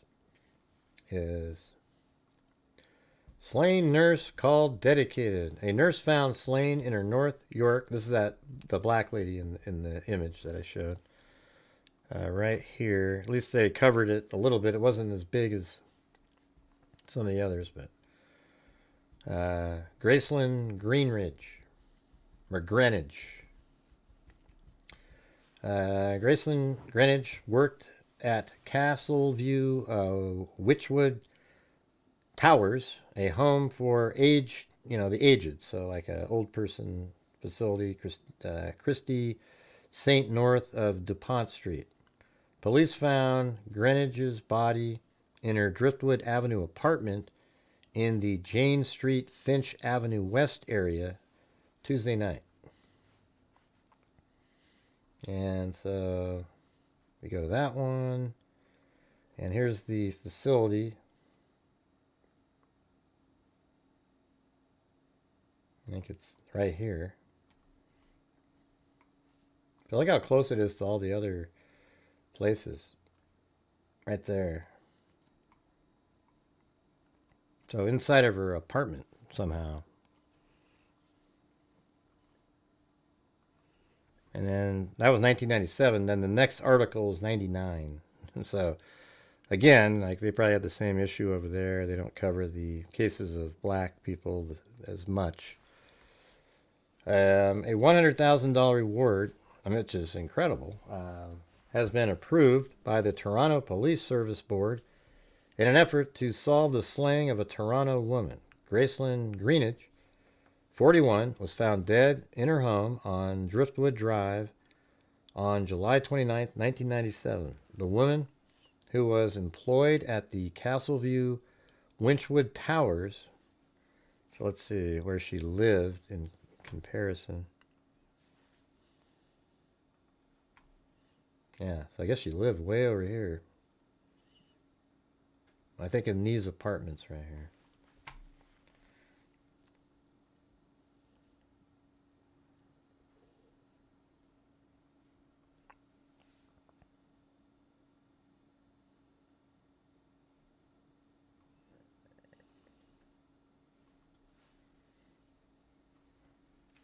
Police say a friend last spoke with Greenidge on telephone the night she was killed.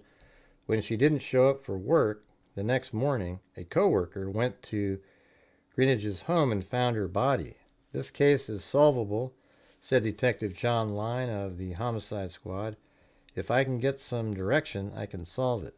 Kathy Renwick, a friend of Greenidge and administrator at Castleview Winchwood, said Greenidge started working at the home as a young woman in 1979. So wow, like 18 years. She was just completing her qualifications as a registered nurse. Oh man, that's amazing. The goals she had set for herself since she began at the home, Renwick said. She's missed to this day, Renwick said. People still remember her fondly and miss her. It left a big hole in her heart of a lot of people, in the heart of a lot of people. Greenidge, originally from Barbados, lived in Canada for 20 years. Her immediate family lives in the United States. According to witness, Greenidge had been seen with a man who has yet to be identified. I guess that's sort of a drawing, I guess.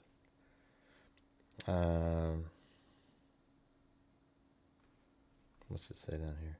Identified for several weeks before her death. Police described the suspect as 5'9", 165 pounds, and in his 30s. He had a mustache, a prominent mole on his right cheek, and usually wore a baseball cap. Around the time of the slaying, he frequented several bingo halls in the city's north end. Wow, so people actually sort of knew who this was. We're hoping that someone may know this individual in a lineup. Or not a lineup. Line said, if you feel you've exhausted all the investigative avenues, you place a reward, he said. He admitted, however, that the success rate is quite low when rewards are offered, despite the amount of money involved. Police say the reward, which will be paid in Canadian funds for information that leads to an arrest and conviction, expires next March 26th. Yeah. All right, so that was the... those are the cases. I want to look at this guy now, though. What did they say? He said 165. He has a mustache. There it is, mustache. And a prominent mole on his right cheek. So there's a mole there. I don't see it on this one. But here's another picture of him when he's younger. So there's a mole there. And this one he doesn't have a mustache, though.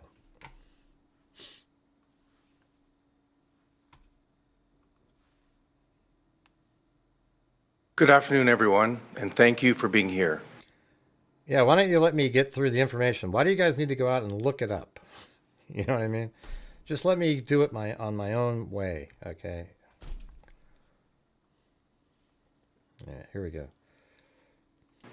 Today, I am joined by OPP Chief Superintendent Karen Gonneau and Detective Sergeant Steve Smith of our Homicide and Missing Person Yeah, he's got those low ears, you know?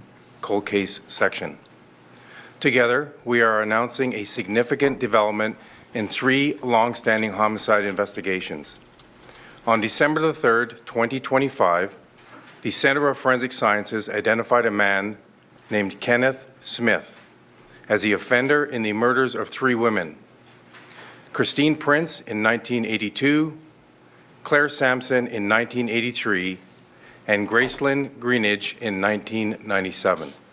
Yeah, he killed Kenneth people Smith between. died in 2019 at the age of 72 years old in Windsor, Ontario. Yeah, so he died in 2019, the guy. So he doesn't get the face justice, but his name will always be ruined.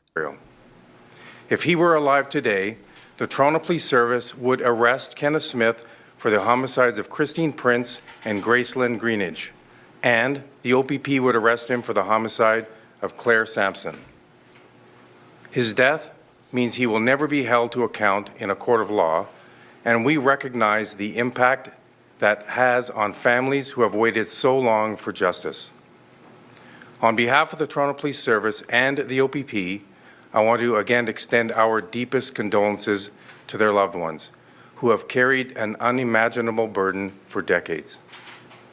While Chief Superintendent Gonneau and Detective Sergeant Smith will speak about Claire Sampson and Gracelyn Greenidge and more about the investigative work, I do want to take a moment to acknowledge the first victim, Christine Prince.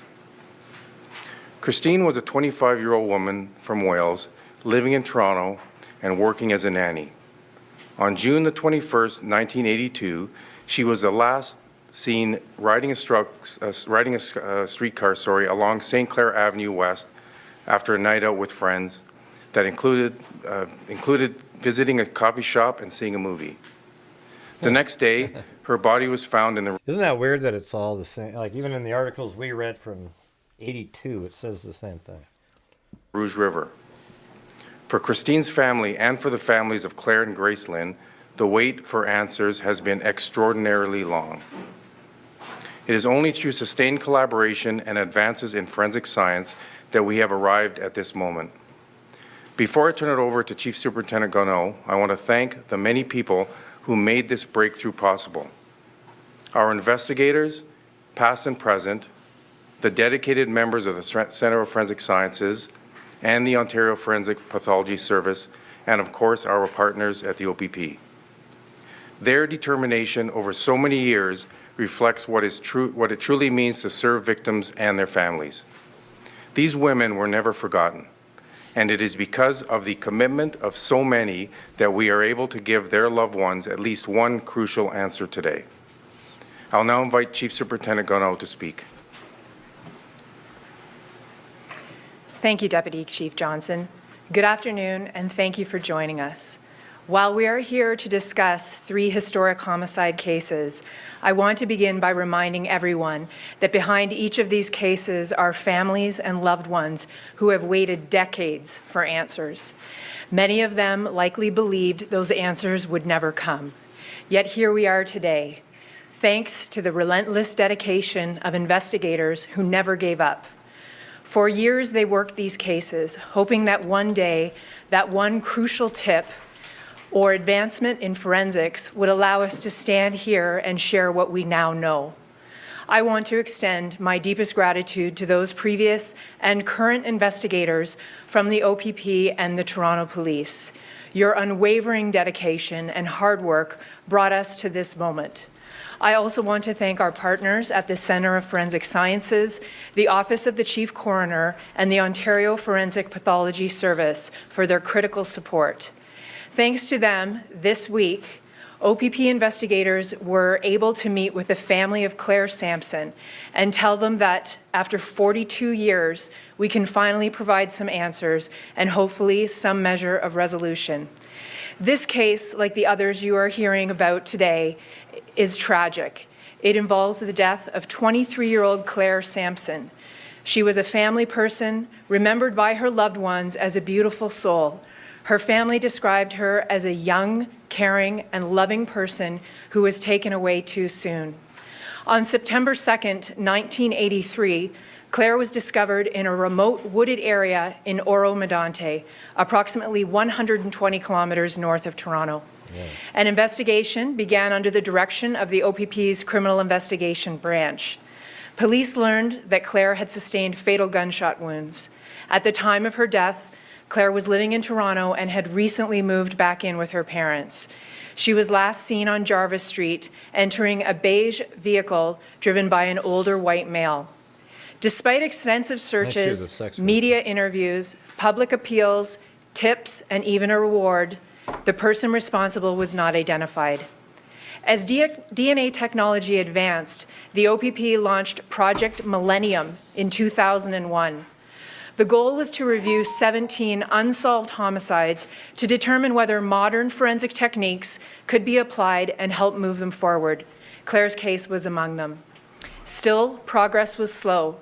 It wasn't until 2016, 15 years later, that a breakthrough occurred. The DNA profile generated from Claire's case previously uploaded to the National DNA Databank, matched an unknown offender from another case, that of Christine Prince. The two cases were linked to the same unidentified offender.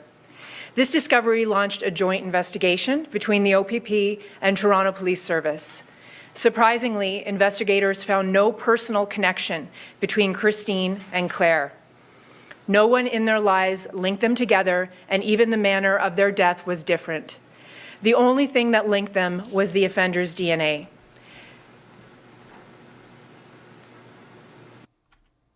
What's she pausing around?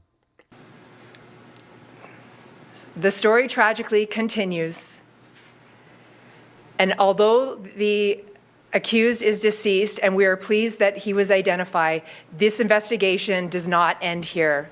We know that there are unanswered questions, and we hope that anyone with information will come forward and help us complete the story. Ultimately, this case stands as a powerful reminder that while time may pass, our commitment to victims... You know, it's not really a bad sketch, really. You know, if you look at it. It's just that he had a baseball cap on. See, baseball hats really make a difference, but he's got the mustache. You know, nose is decent. It's just like you put a baseball hat on that guy and it probably looked pretty similar. And their families does not fade. We will continue to pursue the truth, no matter how long it takes, because no victim will be forgotten and every family deserves answers. Thank you. Thank you, Chief Superintendent Gunno. I want to speak about the third victim in this series, Gracelyn Greenidge. On July 29, 1997, Gracelyn was found murdered in her apartment on Driftwood Avenue after she didn't report for her shift as a nursing assistant. A co-worker went to check on her and made the heartbreaking discovery. Gracelyn was originally from Barbados, and earlier today, we notified her family. After 27 years, they finally have an answer to who was responsible for her death.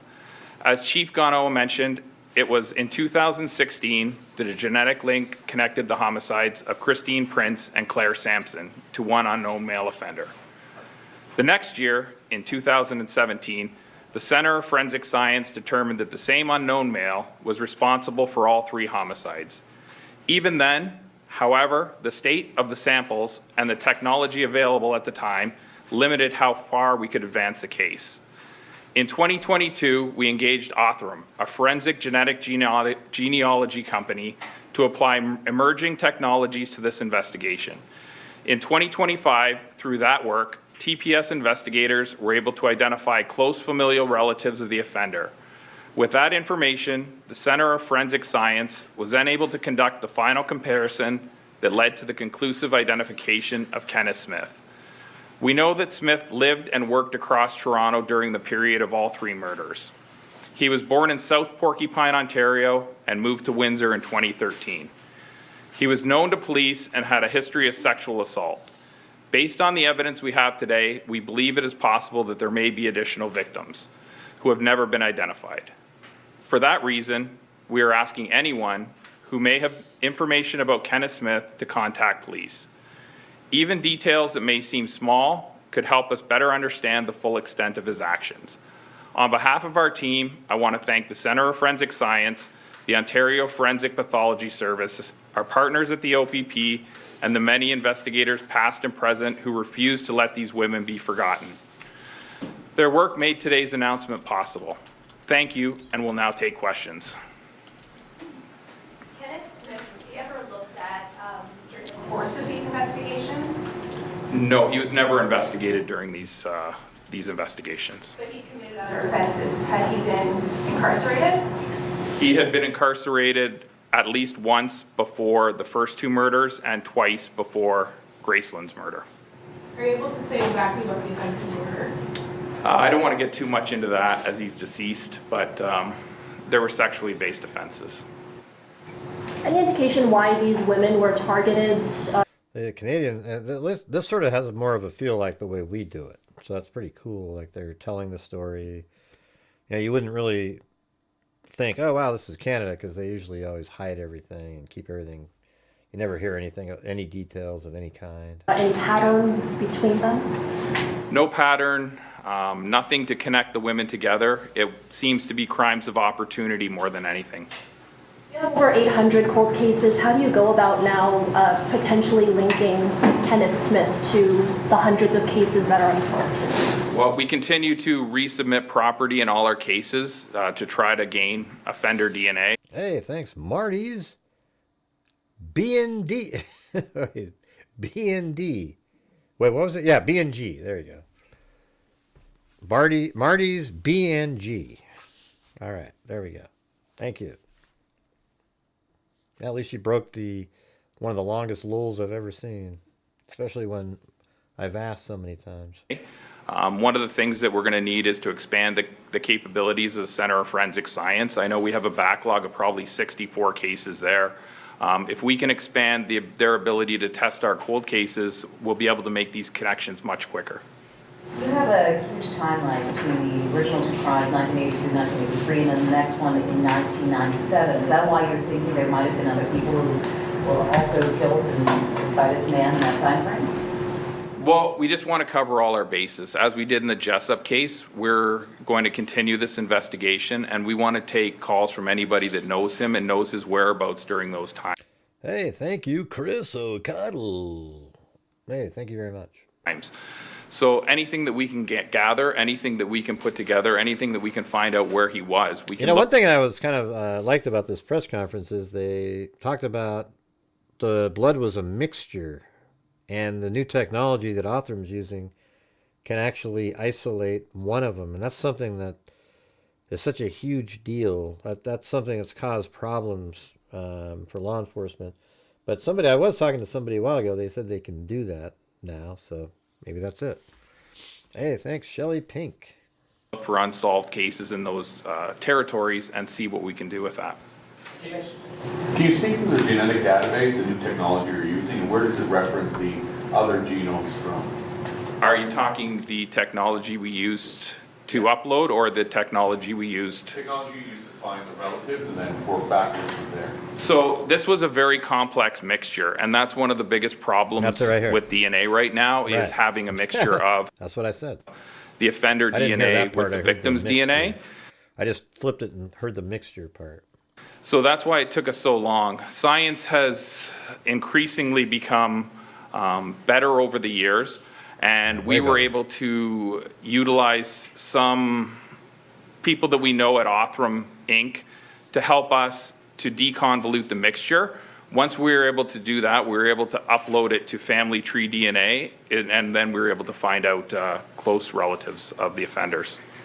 So can you comment, I think one of your genealogists recently told the New York Times that to the good, Toronto Police has solved 50 cases with IgG. However, Ancestry has taken a hard line against any any police in the continent using its databases, and that could dramatically affect the future of IgG use. No, that person doesn't know what the hell they're talking about. That person's an idiot. From Inc. to help us to deconvolute the mixture. Once we were able to do that, we were able to upload it to family tree DNA. So they use family tree DNA, but there's also GEDmatch. But family tree, I think, has a few more records in there. And they got a close relative right out of the gate. DNA, and then we were able to find out close relatives of the offenders. So can you comment, I think one of your genealogists recently told the New York Times that to the good, Toronto Police has solved 50 cases with IgG. However, Ancestry has taken a hard line. Now they're saying Ancestry DNA has taken a hard line that they're not going to share with law enforcement. See, the person asking this question has no idea what they're talking about. Ancestry DNA and the 23andMe, they've never allowed law enforcement to use it. They don't even let you do anything with it. It's just family tree DNA, GEDmatch, and what was the other one? It's the one in the Idaho case that's similar to 23andMe and Ancestry, and you can upload a raw data to it, but it also, they say you can't use it for law enforcement. That's the one the FBI kind of exploited that. That one's called, let's see, there's family tree DNA, GEDmatch, and then Let's see. I can't remember. There's a third one. So this person doesn't know what they're talking about. Ancestry DNA has always been like that. Hopefully this guy knows that. Against any Toronto police, any police in the continent using its databases, and that could dramatically affect No, it's always affected. This guy is... the future of IGG use across North America. So I'm wondering if you could explain how Toronto police have approached using Ancestry in the past, and whether the changes we've seen in recent months are going to inhibit future investigations. So the true numbers are 68 in Ontario that we've solved, and there's a lot more outside of Ontario. We're into the 80s. But as far as Ancestry is, yes, they have changed their terms of service. They do not want police using their services for any means at all, even the humanitarian means. We have found, and there's a lot more outside of Ontario. We're into the 80s. But as far as Ancestry is, yes, they have changed their terms of service. They do not want police using... No, they didn't change anything. Ancestry DNA has always been that law enforcement cannot use it. Their services for any means at all, It's even the always been that way. humanitarian means. We have found... They may have changed some other elements. We have found a workaround. We found a new program to help build our family trees, and we don't access Ancestry for any of the information we're looking for. We use open source data, and we find it through other means. It may have slowed us down, but it's not going to stop us. Just with the 68, is that homicide, sexual assault, forensic identification of remains? That's correct. Within the province of Ontario, not limited to Toronto's jurisdiction, but across? That covers 17 police services across Ontario, yes. Can you speak a little bit more about the impact of finding this out on the families, how they're doing, how they're coping with this? The families were elated when we told them. Hey guys, if you're out there, if you could help support the channel, that'd be great. We are currently at, let's see, about 70% of just sort of the minimum goal on here. So if we get some challenges going or something like that, maybe that would be good. I mean, I don't want to speak for the OPP, but as far as our families, they were thrilled, and especially right before Christmas. I mean, as they said, the holidays always brings back a tough time because you always remember those that are gone. And the ability to go and meet with the family and finally be able to talk about who, they may not know the why, unfortunately, because he is deceased, but they know who committed these offenses. Well, why? It's because he's a psycho You said in the predator. past that the genetic genealogy, this technology has been a bit of a game changer in how you approach these investigations. Can you speak to that in the context of these three? Absolutely. I mean, these cases would have never been solved without this technology. Especially in this case, I mean, we've talked a number of times, and when you're looking for an unknown profile and we have no matches on our national DNA data bank, you're basically looking for a needle in a haystack. When you can upload this and use different technology to identify close relatives and then go back to traditional policing means to prove the fact that the person that we gained the DNA from is the actual offender, it makes all the cases that have previously been unsolvable now solvable. Is he officially classified as a serial killer? Yeah. He meets the definition. There's more than 2 murderers and not in the same event, they're not so connected. he does meet the criteria to be called a serial killer. Okay, one more question. Are there any current cases that you're looking at where you suspect Kenneth Smith may be responsible? None that we have DNA to link him to, but we will look at every possibility. I bet there's dozens. Yeah. There's no way he just stopped in 83 and the 97's his next one. Especially when it went 82, 83. There was probably one, I mean, unless he was in prison during a bunch of that time, because I guess he was sort of an offender of some sort.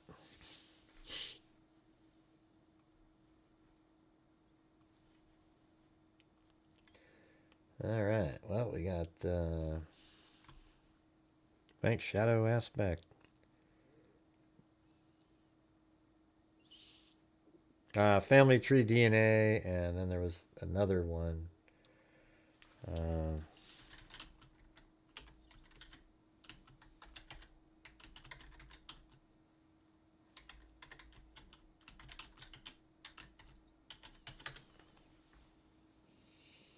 That's My Heritage is the other one. So there's 3 My Heritage. So here's the thing: there's many DNA sites let you upload raw data from other services. It says like Ancestry DNA.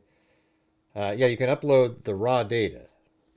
Like you can upload but it's not. And then it says 23andMe and MyHeritage for free genealogy matches or paid, including GEDmatch, Family Tree DNA, MyHeritage.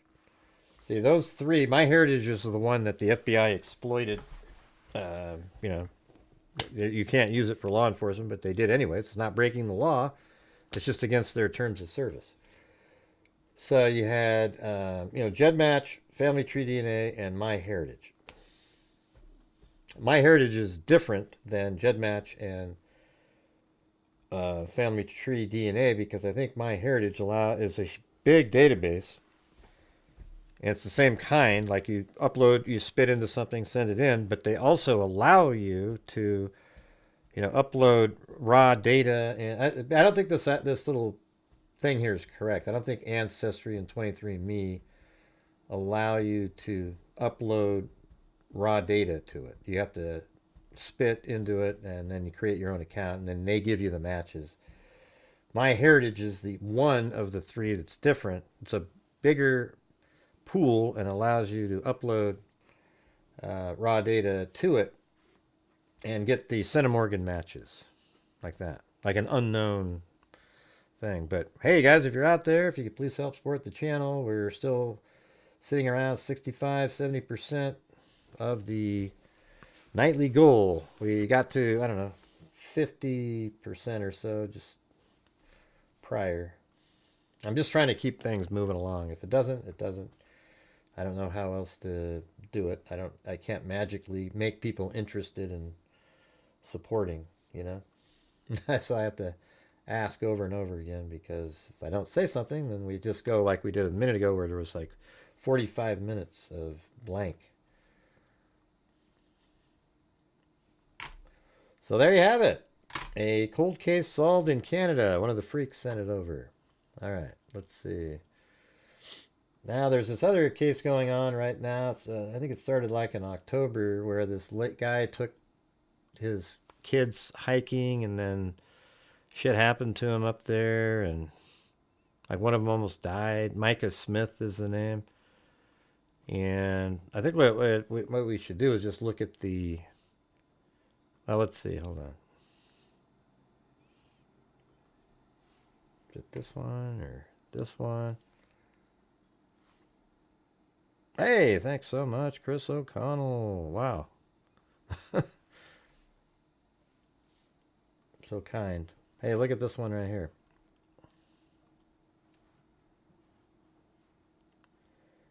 This was on Court TV. Anyone else contact them for you. So, no in-person, no telephonic, no electronic, no written contact. You may not go where they live or go to school. You may not have anyone else contact them for you. So no passing messages to them through any. Refused to be able to see his kids. There must be. I have the probable cause, so we're going to go over that here in a minute. Anyone else. And you may not possess a weapon or any kind of ammunition. I don't want your opinion on it until we've gone through it. Mr. Smith, do you understand those expectations that I've laid out for you? Yes, Your Honor, I do. Okay, I will sign this order now. I mean, Court TV asked me to come on and cover this one, and I said I've never even looked at it. So I'm going to look at it, and then I'll let them know that I saw it. They wanted me on tomorrow, but I just don't. I don't feel comfortable going on shows to be a talking head. I want to be somebody that knows what the hell I'm talking about. Upon you at the jail. Mr. Smith, please make sure you talk to your lawyer about what this protective order means and how you can address it with your judge. Okay, Your Honor. I was wondering if you might consider a pre-release. That's him right there. Let's see. Mr. Ross, what is the state's position on a request for a pretrial supervised release? That's a hard no, Your Honor. I haven't had an opportunity to bring the victim to weigh in on this, and I direct the court to the declaration of probable cause. There's a significant safety risk, and a no bail warrant is absolutely appropriate. Okay.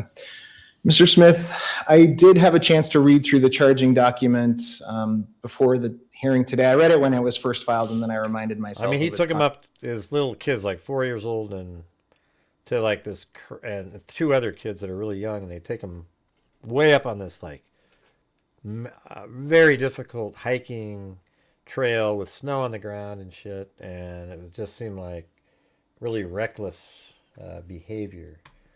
So I guess we're going to read the probable cause here in a minute. Contents this All morning. right, Shadow asked. There is substantial evidence to support the charges in this case, Mr. Smith, and I do find by a clear and convincing standard that you would be a danger to the alleged victims if you were released today.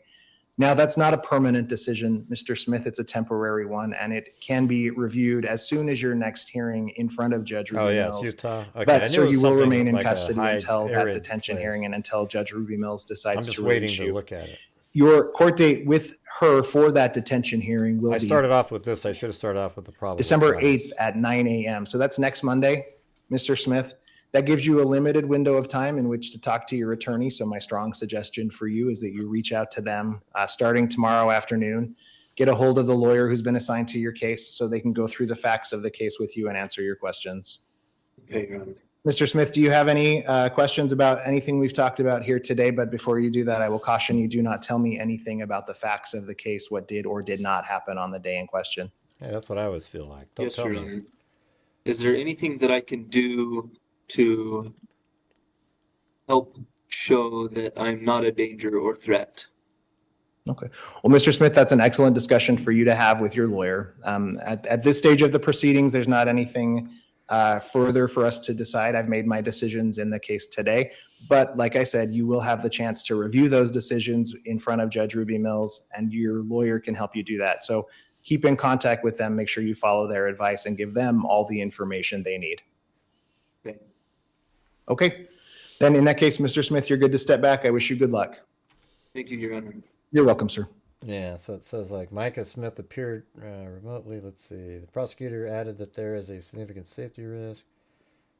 Search and rescue team members noted that Smith was behaving oddly and did not appear to be concerned about the children when the family was found, and that he told the team that one of the children was dead. Rescuers were at first unable to find a pulse in Smith's 4-year-old son, leading him to be rushed to the hospital, where he later suffered a stroke. A 4-year-old suffering a stroke. I mean, that's pretty crazy. All right, well, here it is. So he's got all these counts here: aggravated child abuse, child torture, etc.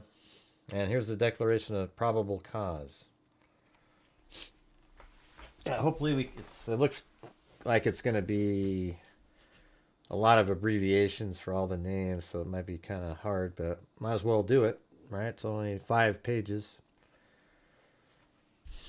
Or maybe, is this something I could bring into, this might be a good block I could bring in and we could just listen to it.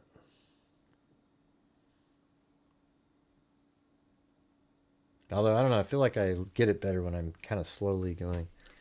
The statement of Detective, let's see. The hikers, on or about October 12, 2025, so just a couple months ago, the Sheriff's Office received a missing person report regarding a group of overdue hikers.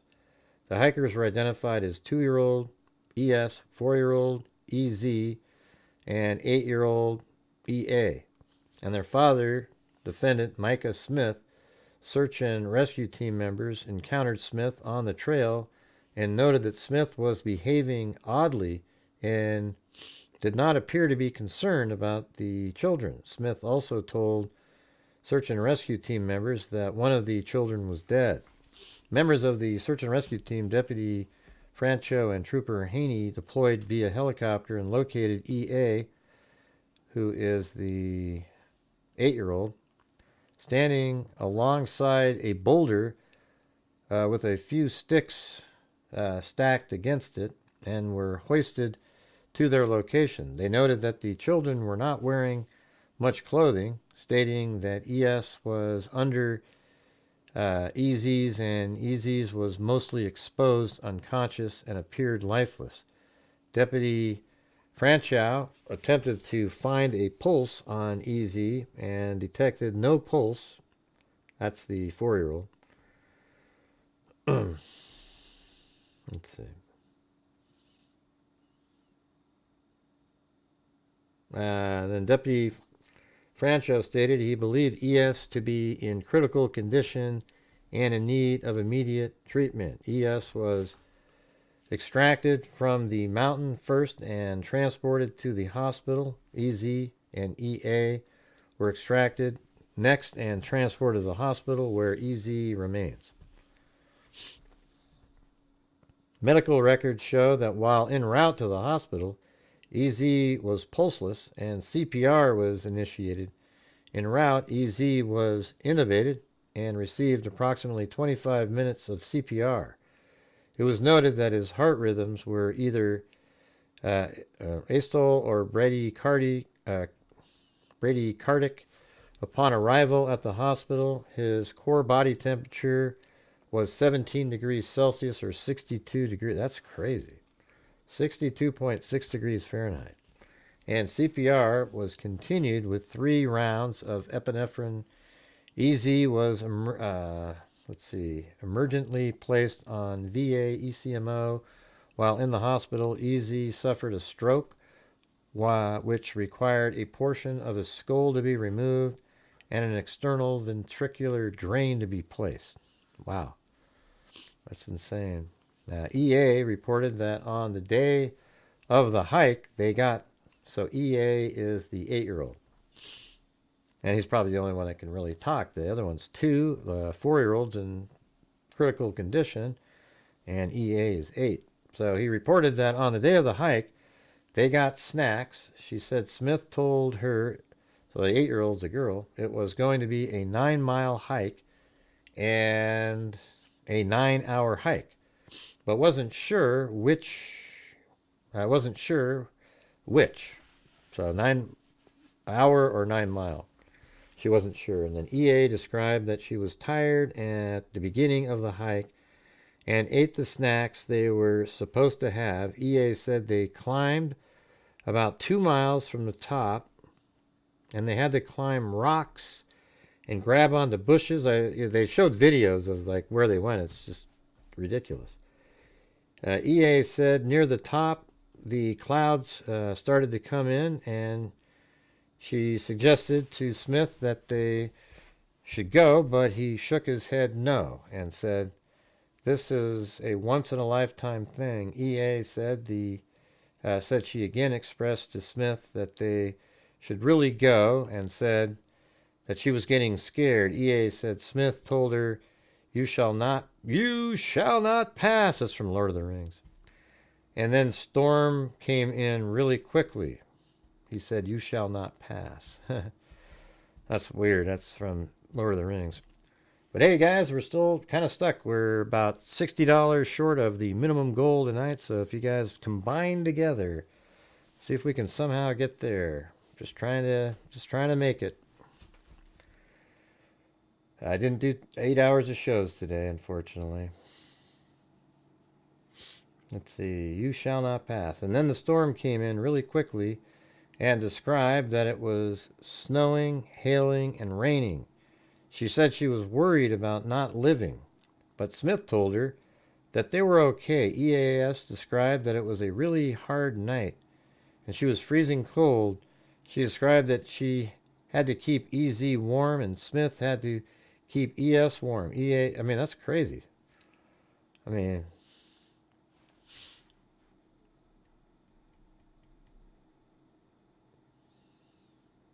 yeah, it's like in Salt Lake City, Utah.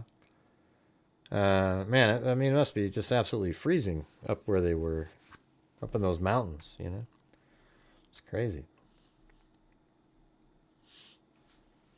EAS stated that one of her brothers had hypothermia, and she ran to her brother with hypothermia and hugged him tight to try to make him a little warmer. I mean, an 8-year-old actually having to do that and even realizing to do that's pretty amazing. And she had to breathe into his mouth and push on his chest. Wow. So the 8-year-old did CPR. That's absolutely crazy. Smith reported that on October 11, 2025, he decided to take the children on a hike, and around 9 a.m., they left their home.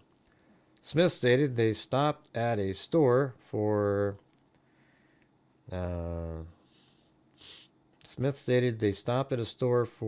new shoes and socks for them to hike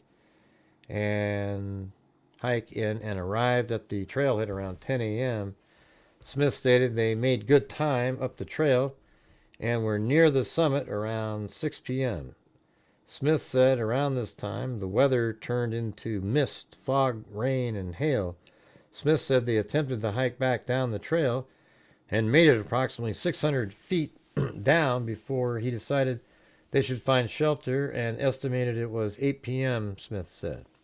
While they attempted to hike down, ES fell and hit his head. Who the hell was... That's the 2-year-old. Jeez. Fell and hit his head and appeared dazed.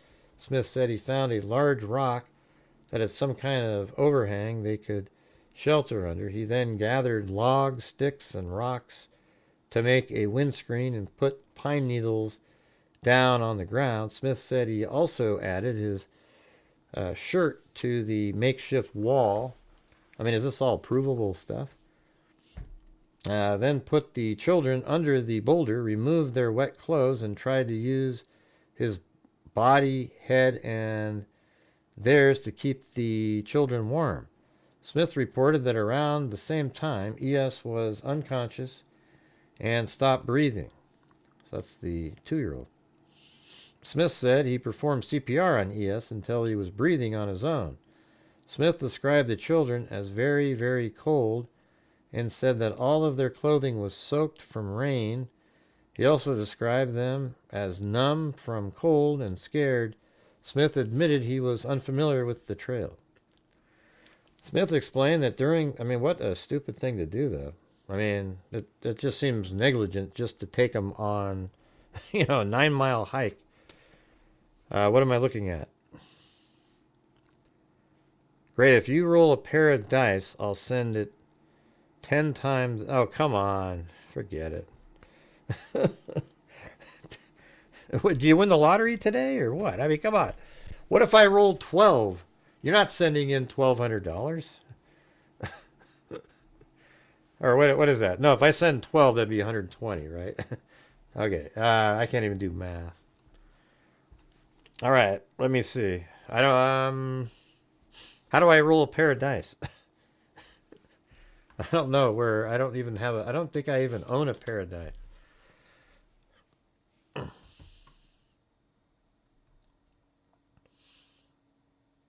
Yeah, that's pretty... where do I get a pair of dice?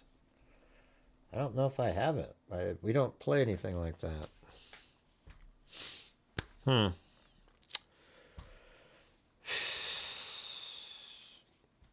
Maybe I should... What if I use ChatGPT and say, okay, can you roll a pair of dice, like, a regular standard dice, and tell me what you come up with? I was just saying maybe I could use ChatGPT. Let's see. All right, let's try it. All right, here we go. Let's see if I said... Can you spin 2 regular standard dice and show me the result? Is that going to work? I don't know. Let's see what it does. Dice roll. Result. 4 and a 2. I rolled 2 standard 6-sided dice. That's exactly the Die number. 1, 4, zway, total 6. If you want another roll or multiple rolls, probabilities or stats, just say the word. There it was. All right. 6. Which is crazy because that's exactly that number. I don't have red dice. So that was the app. It just came up with the... It didn't look... There was no look to it. They just did a random spin.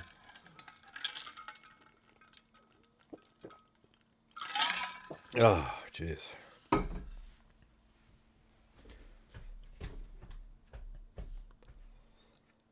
It's like, let's make a deal. All right, that's all I could do. I don't actually own a pair of dice. I don't have any games that I play with one. Ask for red dice. Oh, okay. Well, thank you, Chris O'Connell. That's very nice of you. Yeah, I'm sure you could sit there and have it flip a coin all day long. I think AI, especially things like ChatGPT, are absolutely... I gave them a bad time at the beginning, but I don't think that way anymore. I think they're really great sort of as a companion for research, or creating a program. I don't know, it's really pretty wild, to be honest with you.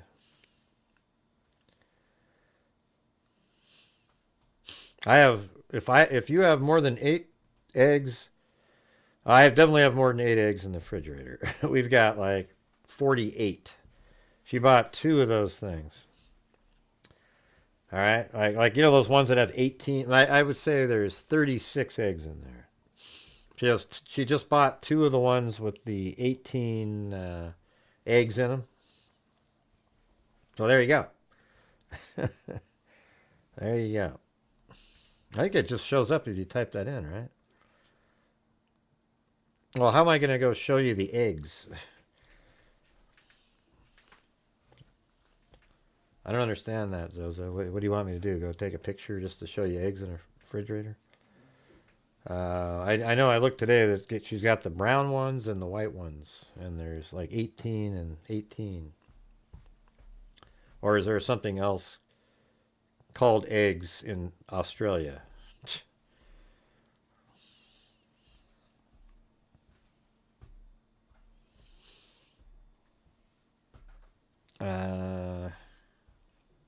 Oh yeah, you're gonna match that? Wow, that's crazy. Well, she said that. Well, Chris O'Connell came up with a challenge, and people met that one.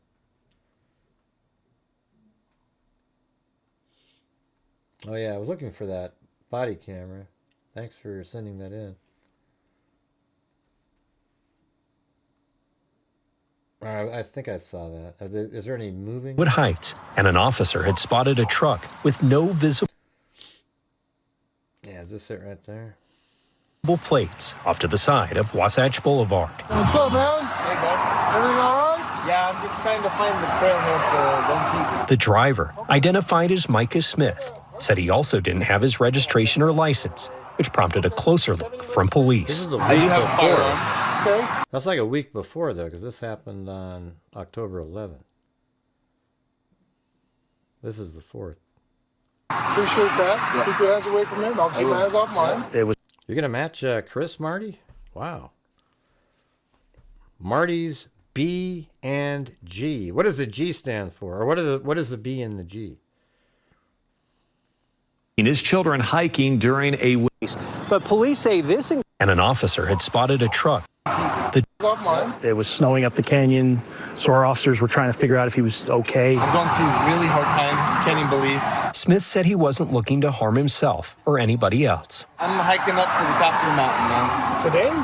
Today. But the officer in his report expressed concerns about the man's mental state, and he asked Smith if he could retrieve his gun for safety reasons. That was hiking type clothing. He was in a tank top. In addition, Smith acknowledged he had other weapons with him, including an AR-15. Axe. So all things that we would have to be worried about, right? Normal stop for safety. It was 1 week later that prosecutors said Smith acted in a, quote, depraved manner, taking his kids, ages 2, 4, and 8, hiking up a mountain in Big Cottonwood Canyon. Let's see. In what now? Maybe I should make a folder on this one. Micah Smith.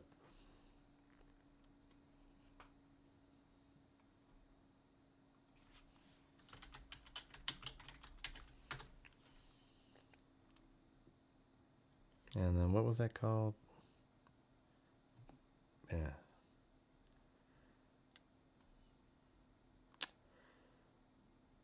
There.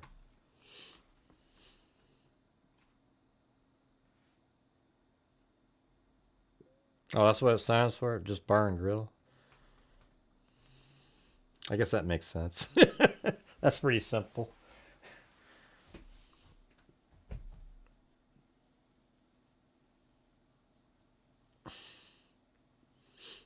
I guess it's just weird. Every time I see it, I keep thinking there's a Y or something in there at the end.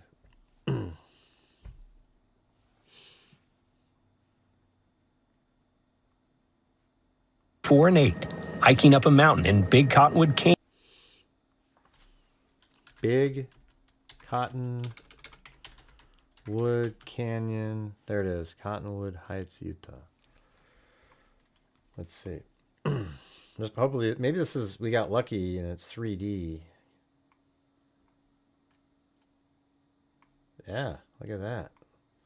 And then what they were just looking at on that map, let me see if we can find the same thing that they're happened to be flying by. It was kind of a, that's not it.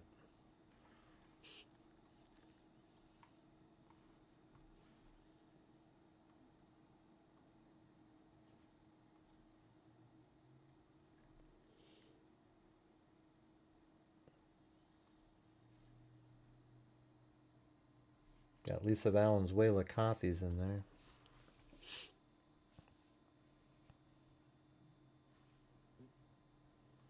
So this is the canyon. Thanks, Lisa.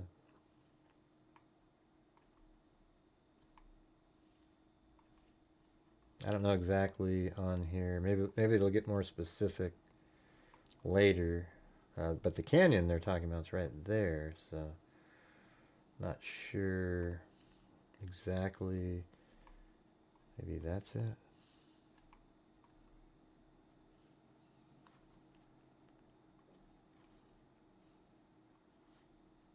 I can't, that looks like a lake right there, right? So if that's a lake, it could be shadows, but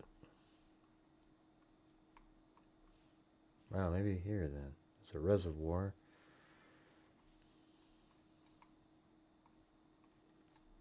Some water there, that's probably not it. This definitely could be something. I mean, it does kind of look like that, except it kind of looks like there's water, but although it looks like a shadow on the other side. I don't know. I don't know. We'll have to look at that later.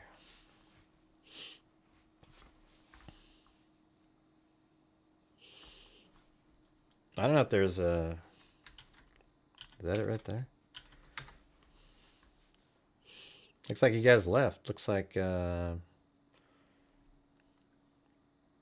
I guess that didn't count as a... Maybe that wasn't a legit dice spin.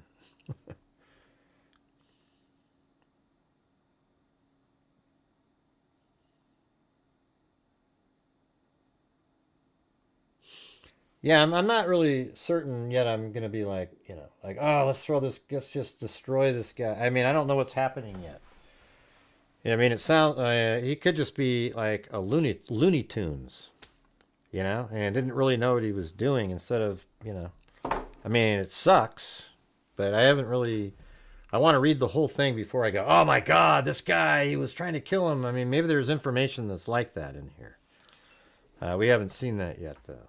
You know, and I don't know what the angle that Court TV usually has, whatever angle the public wants to hear.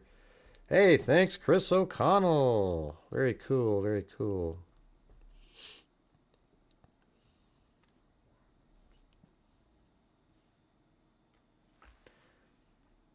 Okay, so we did page, we just did this one, and then we were...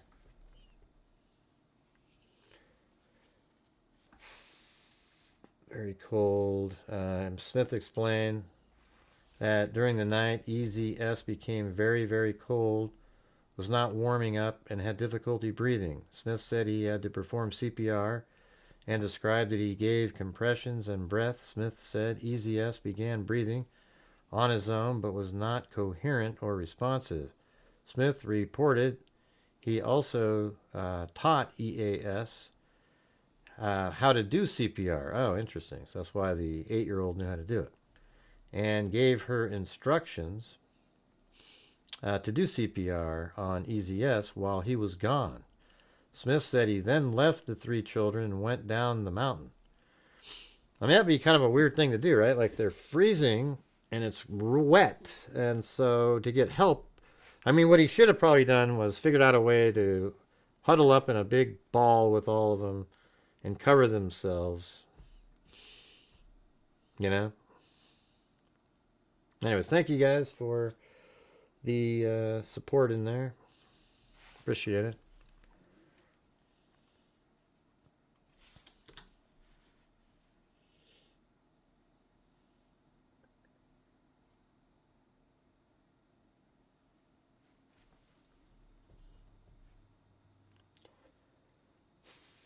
During the subsequent interview, Smith was Mirandized and reported that the children were dressed in pants and jackets. He also admitted he did not check the trail reports or the weather prior to heading out for the hike. Smith stated that he bought jerky, cans of tuna, 5 waters, pretzels, Cliff Bars, candy, and Gatorade for the hike. But I mean, why? I don't know. It seems weird that remember that one family that went hiking and they all got hypothermia? Their baby, the 2 adults, and the dog. I mean, that's pretty stupid too, right? I mean, that's dumb as hell. In California, I think it was, right? Remember they took them on that hike and went, it was like 120 degrees or whatever the hell it was. And they all died from hyperthermia. Hyperthermia. I mean, it was just ridiculous. Even the dog on the way up the backside of that thing. You know, that's pretty stupid. Did anybody get them on neglect? I just want to see what the whole thing is here, you know. During a subsequent interview, Smith was Mirandized and reported that the children were dressed in pants, right? He got Gatorade. He got all those things that we just said for the hike. Smith reported that when they attempted to descend the mountain, ES fell and hit his head and was dazed initially, but did not lose consciousness. While in the shelter, ES became unconscious. That's the 2-year-old. Unresponsive and not breathing. Smith said he gave ES CPR, chest compressions, and rescue breaths, and ES was able to make moans and groans after the CPR. He said at about 4 a.m., EZS was having trouble breathing and described his breathing as labored, and the time in between breaths was long. Smith said he could hear EZS heartbeat and perform CPR, doing chest compressions and rescue breath. Smith said that EZS had fluid in his lungs and it was coming out of his nose and foam was coming out of his mouth. He said he continued to do CPR on EZS until he began labored breaths again. Smith estimated that he did CPR on ES for a minute or two and on EZS for a large portion of the night, about every 5 minutes. Smith also confirmed he taught EAS how to do CPR and told her to continue doing CPR on EZS after he left. And then Smith admitted that he considered turning around due to the weather when they were close to the peak, but wanted to finish the hike before turning around. Smith also said that the kids asked to go home, but he thought, I mean, isn't that what, if you were like a guilty, this guy just seems nuts. Why would you tell him, yeah, you know, the kids wanted to turn around. I thought they would be okay. And, you know, it's like, you wouldn't say that in there. You would say something like, no, they seem to be having a good time and they wanted to go to the top too. But instead you say, no, they wanted to turn around, but I wanted to make it to the top. I mean, he sounds like he's like clueless. Yeah, the algae bloom.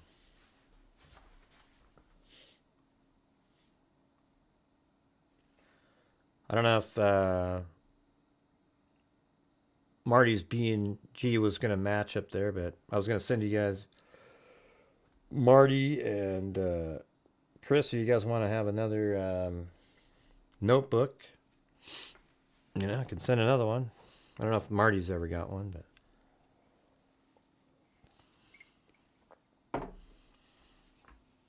Right. Either did the 1-year-old in that other case, but you notice how when we discussed the algae bloom case, that nobody out there was really talking about how irresponsible. I mean, we sort of did a little bit, that was in there, but it's not the same, Nobody talked about it like that, but it's just as stupid, isn't it? No, he said something about he'll match. He didn't spell your name the same, so I don't know if he meant you. But I don't know what happened, if he did or didn't. It doesn't matter, whatever. He's already sent in a bunch of different stuff. But yeah, you guys, if we got one, I think if we got like another 10 memberships or something, then I'll donate 5. We're still, like, in the YouTube angle, we're still short. But then I can combine that with the coffees and the PayPal, I guess.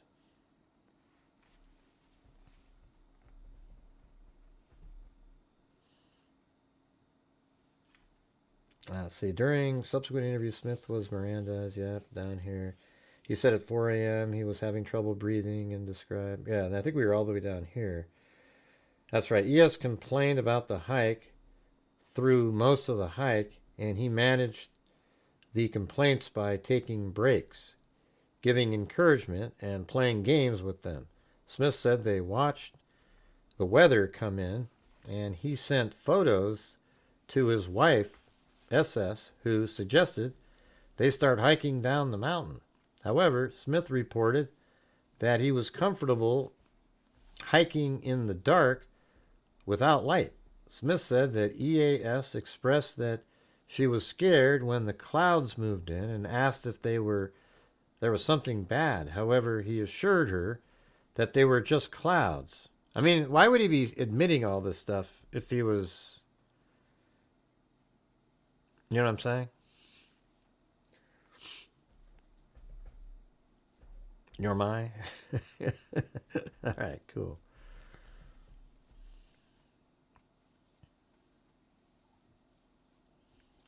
Let's express that she was scared when the clouds moved in.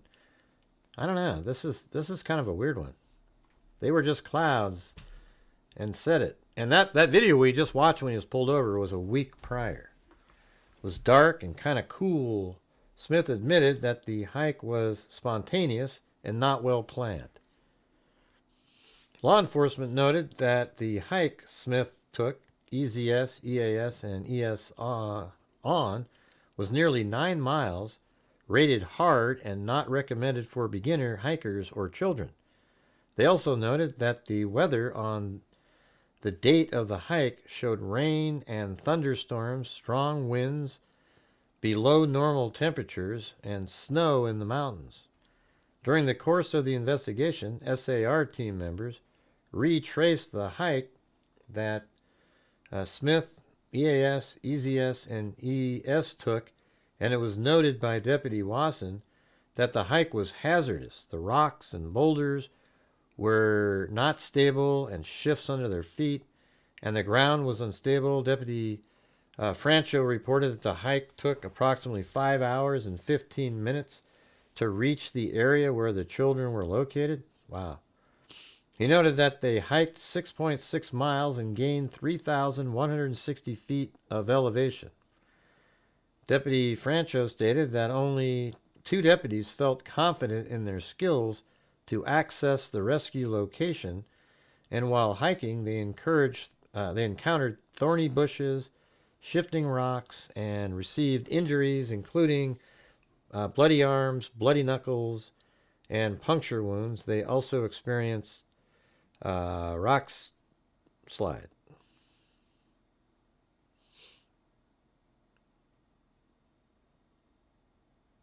Oh, I see. You guys were talking to each other. I thought you were like, I'm your partner. What?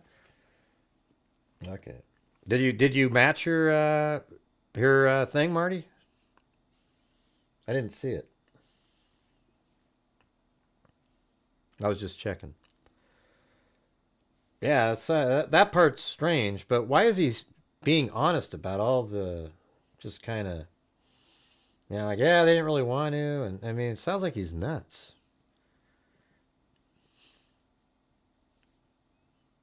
Oh, you watched it 6 times, huh? Yeah, cool. Right. Yeah, it hardly has any views.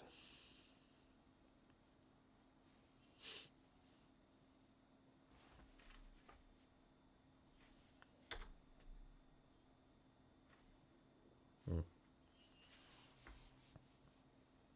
6.6 miles. Yeah, so it sounds like even the officers didn't want to do it.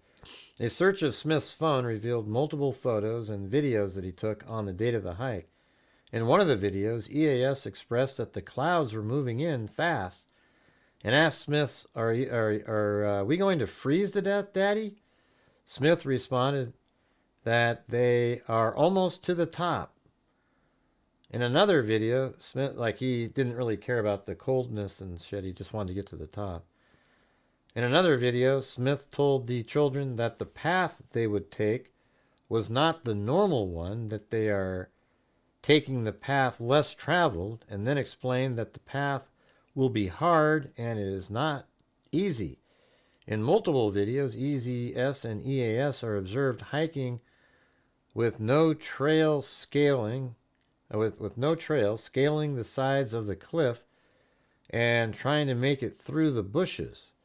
The children are observed struggling, complaining, and cold. Man, jeez. So I see why they're saying, like, torture, you know. That's ridiculous.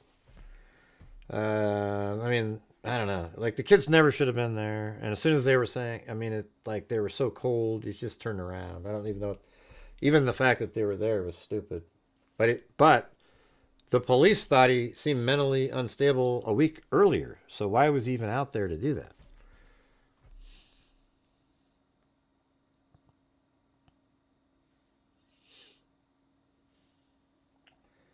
During the hike, Smith sent text messages to SS where they discussed the children. SS asked if the children were safe, and he responded with the photo at 5:17. In the photo, dark clouds and rain are visible in the distance. Hey, thanks, Cheryl Bullock. How's it going? Very kind. Thank you. Are visible in the distance. At 5:18, Smith responds, yes. Yes, EZS is exhausted. We're almost to the very top, but everyone is starting to fail, and it's starting to rain. I'm getting tired of carrying ES. It's tough with 3 children and no second parent. I mean, is that what this is all about? I mean, that's kind of a strange thing to say. Like, are these people separated, or, you know, what? Text SS. SS asked if the... Is SS the wife, or... Yeah, to his wife. So what's the deal there? We're almost to the very top, but everyone is starting to fail. And it's starting to rain. I'm getting tired of carrying ES. That's the 2-year-old. It's tough with 3 children and no second parent. Almost like, well, if you were here, everything would have been fine. They engaged in a text argument. Right. That's, of course, that would start that. And at 5:26 p.m., the wife told Smith, you better leave. It's going to get dark. At 6:02 p.m., Smith responded, I know, it's stressing me out. It's stressing me out, or deep in the clouds. It's stressing me out or deep in the clouds. What the hell does that mean? What the hell does that mean? Was that you, Marty's? Let's see. B&G. Bar and Grill. Marty's Bar and Grill. I want to use... You change your name to Marty's Bar and Grill. That way I can just read it. Be like advertising. Yeah, I think you just sent me a coffee, right? Well, thank you. Appreciate that. They teamed up. I'm starting to not feel quite as like, this seems more, it's weird how honest the guy is, right? But this whole thing here with the wife seems like this is an intentional thing to sort of, there must have been an issue going on with the wife before this, right? Crazy. It's tough with 3 children and no second parent. They engage in a text argument, and at 5:26, the wife told Smith, "You better leave. It's going to get dark." At 6:02, Smith responded, "I know. It's stressing me out," or "deep in the clouds." What? SS responds at 6:03, "Child endangerment," he said. "Not cool," she said. "Not cool." At 6:11 p.m., Smith sent SS a photo that showed EAS and EZS in the clouds surrounded by rocks and snow. So I guess what that means is like the clouds are so low they're right on them. Stressing me out or deep in the clouds. I don't know. Still don't know what that means. In the clouds surrounded by rocks and snow, EZS appears visibly cold. SS responded at 6:11 p.m., "Get them out." At 6:41 p.m., she sent messages that said, "Well?" So that's 30 minutes later. I mean, you'd think she'd be sending message every 2 seconds after that.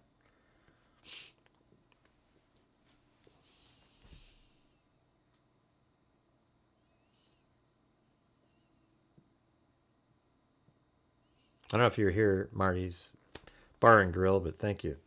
It just says someone, but it's the same number as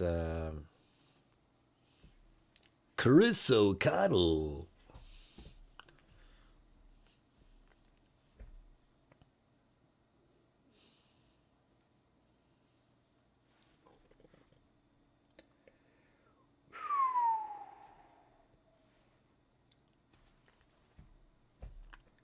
Pursuant motion for pretrial detention.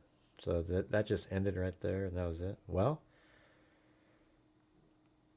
okay. Pursuant to Utah Code 72. Let me see if I play it like this.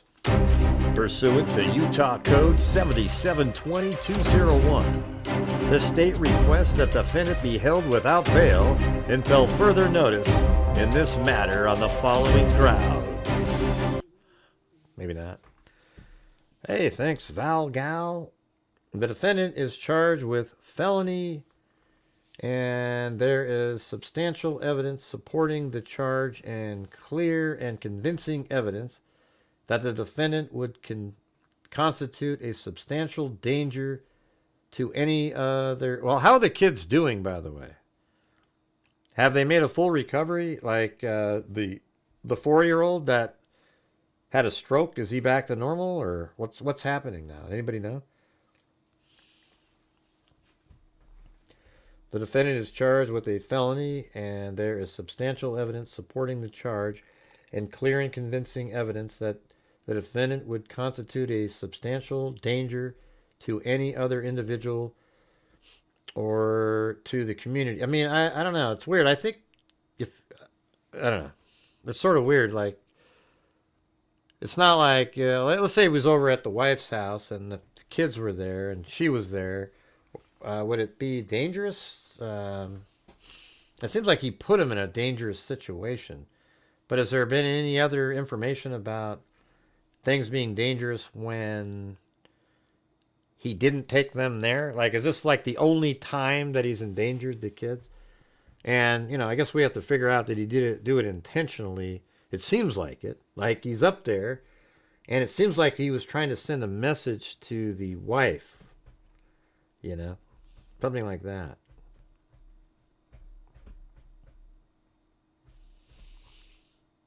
It says, what seems like an innocent hike with his 3 children quickly turned into a nightmare when the defendant chose to summit a mountain over the safety of his kids. Right, that's the part when he kept saying, yeah, well, we could turn around, but we're right there. Let's do another hour up, or whatever. The defendant refused to turn around. Then their mom told him to turn around and get the children home. He also refused to turn around when EAS said to him that she was scared. And he's the one that admitted those conversations. And that was also on video. And that they should go. During the 24-hour ordeal, the victim expressed that they were cold, tired, and wanted to go home. The defendant, who is supposed to be the protector of the children, was ill-prepared and extremely selfish. EAS described that she had to provide her brother CPR. I mean, how traumatic is that for an 8-year-old? And she repeatedly told the defendant, not in a mean way, that they should go, which she refused, and told her that the hike was a once-in-a-lifetime... Hold on. She repeatedly told the defendant, not in a mean way, that they should go, which she refused. So, I mean he, not she. Which he refused and told her, right? That's an error in the document. That should be he right there. They probably should fix that. Should go, which he refused and told her that the hike was a once-in-a-lifetime experience. EAS recalled lying next to EZS to keep him warm. Members of the search and rescue team attempted to take the same hike and route that the defendant and the victims took, and out of the 5 members, only 2 of them felt confident enough in their climbing skills to continue on to the location on the mountain where the victims were located. During the course of the investigation, investigators spoke with a hiker who encountered the family, and he reported that 2 hours into his hike, he reached a point where the terrain became steep and the weather began changing. The hiker described that at around 12:55 p.m., the temperature dropped approximately 20 degrees and became cold. The hiker reported that at this time he began to descend the mountain. So the hiker described that at 12:55 p.m., the temperature dropped approximately 20 degrees and became cold. That hiker reported that at this time he began to descend the mountain because he did not have the appropriate equipment to continue. He described that once he got to the lower elevation, he again encountered the defendant and the victims who were still ascending. So like he passed them and went up and went, oh, I got to turn around. And then he passes them and they're still heading up. Man, that's sick. This guy. So what's the deal with these kids? Are they doing okay? Oh, in a coma in the hospital, had part of the skull removed, and heard the dad was caught messaging with his life support. I don't know about that. Yeah, I don't believe stuff like that when people say that. I think that's bullshit. So he's still in a coma after like over a month. They probably do that on purpose, letting his body get back. A kid that age has a 4-year-old. They have recovery ability. So let's see what happens. You have a cousin named Cheryl Bullock? Or is that the same person in the chat?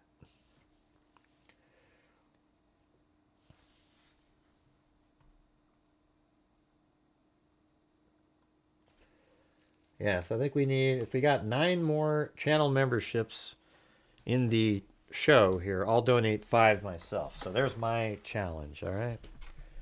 See if we can do that. 9 more.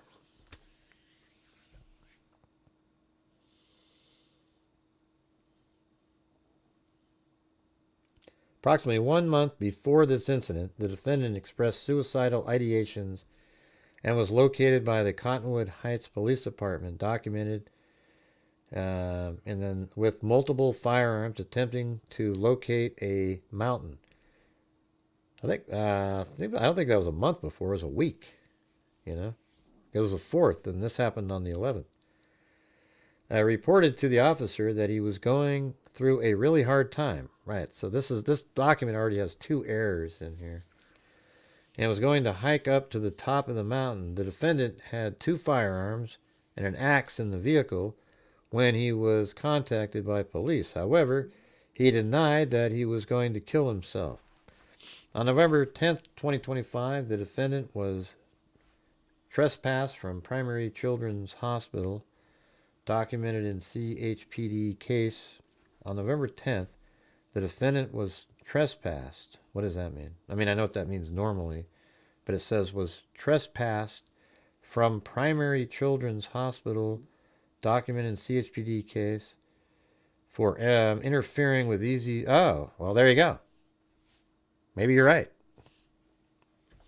Up there, shadow aspect. Normally that stuff is bullshit, but it's right here in this document, so we're going to have to go with that. It says, for interfering with Easy's care and tampering with the equipment. Why would he, but isn't that, does that even make sense to anybody? Why would he want the kid to die? And then it's like, now he's got a much bigger charge on his hands. Just doesn't make any sense. I think this guy is like totally mentally impaired. Or he was trying to take as many, family members along with him, but he was going to take his life. So maybe if he was able to kill one of the kids, he would go take his life and, who knows, but pretty crazy. Anyways, that's my challenge, everybody. Are we going to be able to do it? We want 9 channel memberships, then I'll donate 5, and we'll have reached the goal again.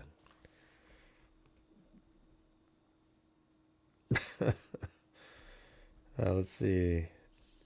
That is what I am trying to find out. If his cousin is in here. Who? Oh. Well, hey, Cheryl Bullock, if you're still in there, there's somebody down here named PK Sew It Up that says they have a cousin named Cheryl Bullock. Do you know them? I guess you'd have to tell each other your actual names. Following this incident, shouldn't it say on November 10th, 2025, the defendant was trespassing on Primary Children's Hospital? I don't know. It just sounds like was trespassed from. That just sounds weird. Following this incident, the defendant was arrested for domestic violence and charged in the Salt Lake City Justice Court under court case number 251439. I always notice when I do my challenges, it's just the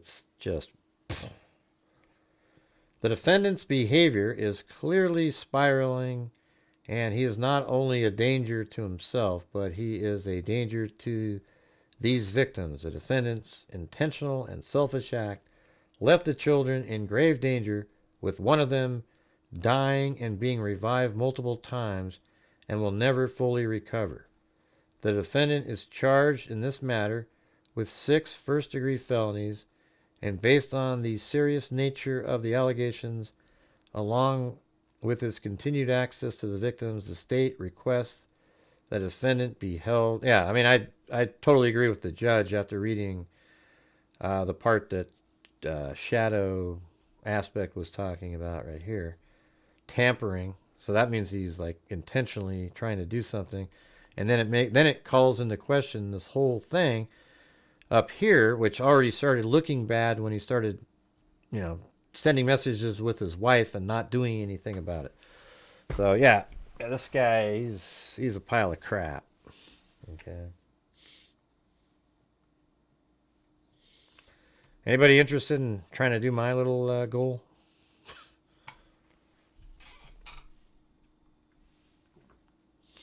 Let me see if I can find that spot now.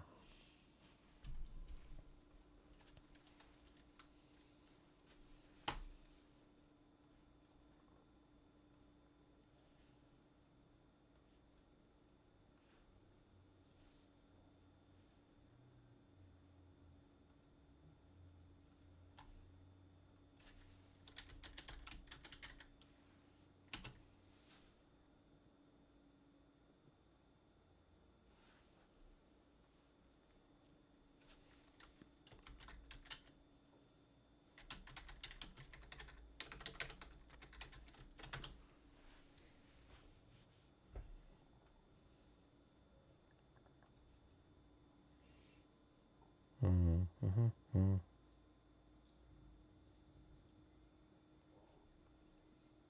is that him in the hospital? I guess that's the kid in the hospital right there. The 4-year-old. Ridiculous.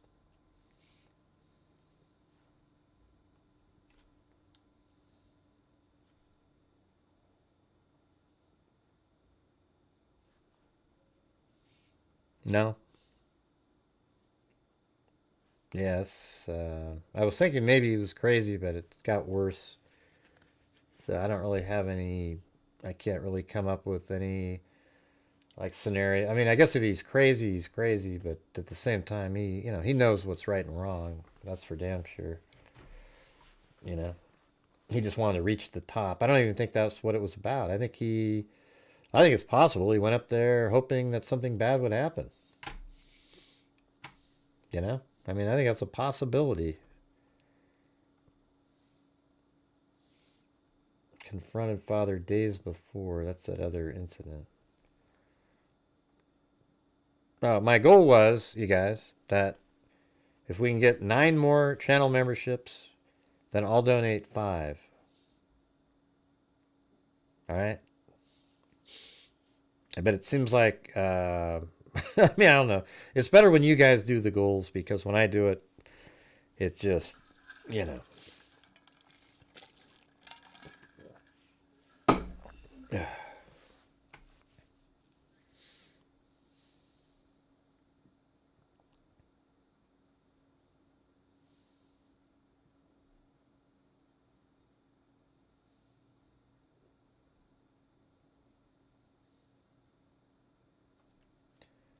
Let's see what this says here. Maybe this will say it. Hey, thanks, Wormus D. Hey, somebody finally did one of mine. Amazing. Big Cottonwood Canyon near... Alright, so where is the actual, like Big Cottonwood Canyon? So there's a road there. But then okay, so both of these, this is it. This is the canyon. Okay, let's see. Hey, just 4 more. And these are hiking trails up here. So, was it something like that? Like way up in here?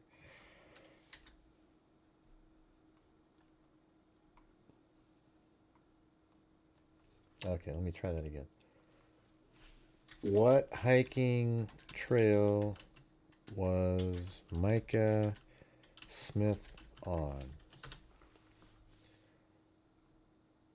Okay, it was on the Broad Fork Trail. Okay, there we go.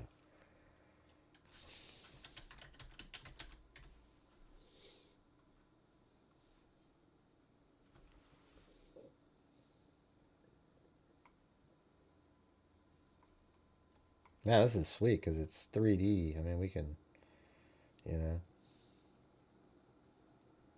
look at that.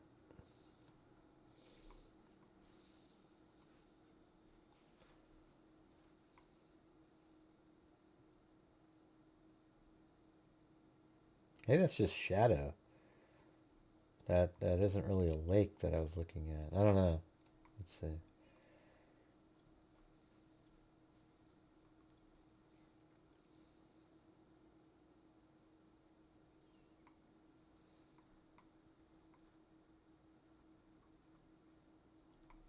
And so if that's the trail, they're going up this. Jesus, you gotta be kidding me. No, there's no way that... So they were down below. They were probably in this area. Yeah. Isn't that kind of that shot we were looking at earlier? Maybe right there. There it is. I think that's what we were looking at. Let's go back into this. Hold on. Myth, if he could retrieve clothing, he was in a tank type clothing. He was in an underwear truck with if he was in a big cottonwood canyon. Normal stop for safety. It was 1 week later that prosecutors said Smith acted in a quote depraved. I think that's just shadows. That isn't a. It's not a lake. Manner. Ah, God. All right. So is that right there? Let's see. Yep.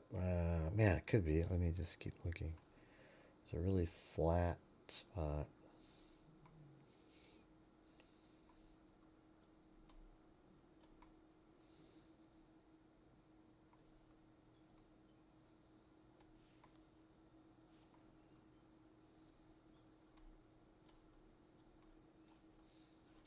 No takers for the final four, you guys? We're just trying to get the final four, and then I donate 5. Let's see. Is that the one? Yeah, there's like these cliffs over here, but it's hard to tell which one. I mean, this is right next to the trail, though. That's the thing. Now it's here, so maybe it's on this side.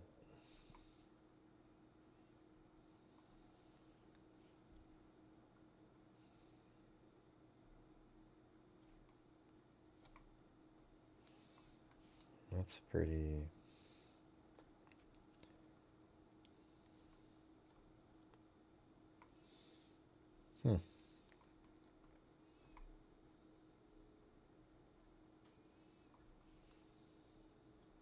I mean, this could just be like B-roll footage, you know. But, I mean, here's the trail, so that they were probably on this. Man, that's just brutal. So they must have like parked down here somewhere and then went up the trail. That's just crazy steep and everything. You know, they went up 3,000 feet.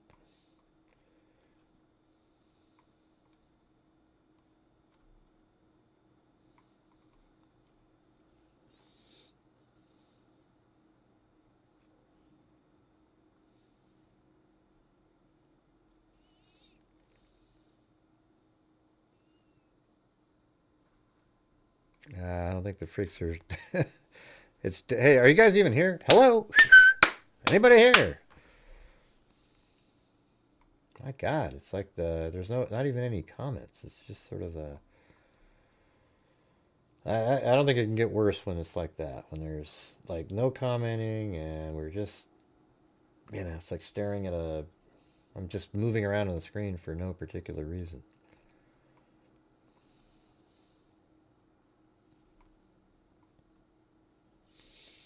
Yeah, I was thinking, like, that must have been weird. Those kids were able to walk up that.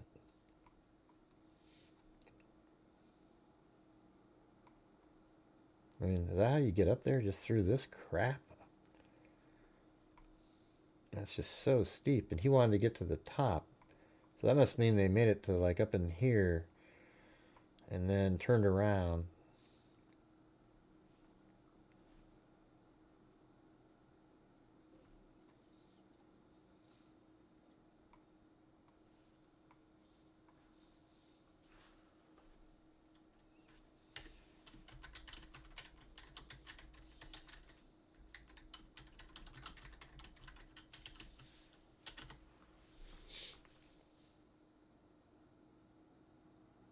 No, I'm not. I'm not behind.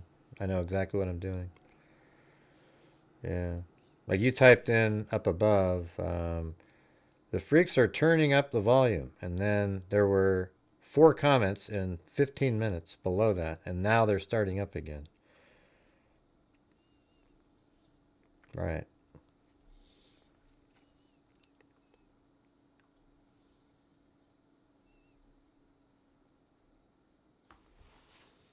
I mean, even since that comment, there's only 1, 2, 3, 4, 5, 6, 7, 8, 9, 10, 11, 13 comments. So that's, you know, it's not really a high volume. Yeah, so I guess that's the trail they went up. And I guess this is another trail, and that's probably another one. But apparently they were on this one.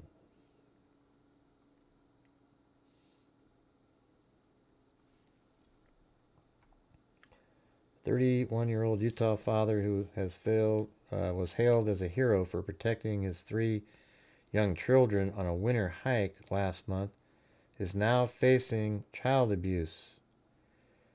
Micah Smith was commended in October for saving his family's lives when he and his 3 children, an 8-year-old daughter and 4-year-old son and a 2-year-old son, survived after becoming trapped in a winter storm while hiking in Big Cottonwood Canyon. Well, there you go. Hey, finally. Hey, one of my challenges made it. Amazing. Thank you. Marty's Bar and Grill and Chris O'Connell.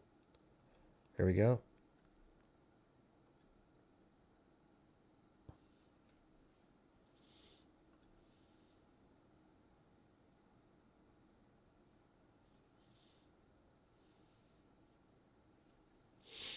Yeah, I just like it when there's like continual conversation.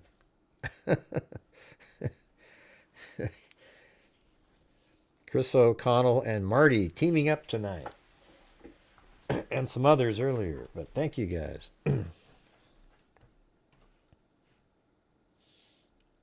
Very cool.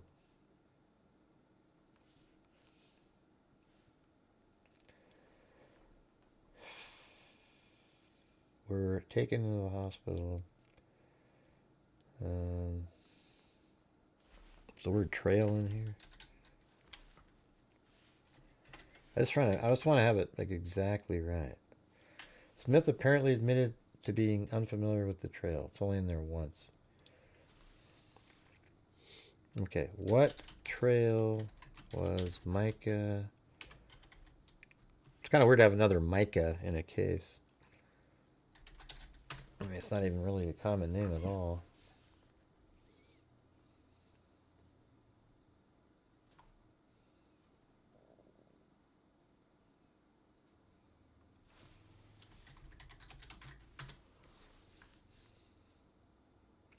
I don't know if we go back to, well, hell, is this in newspapers.com? Let's see, Micah Smith. And then put like, what is this, October, that's the date, yeah, October 2025, Utah. Come on. It's not in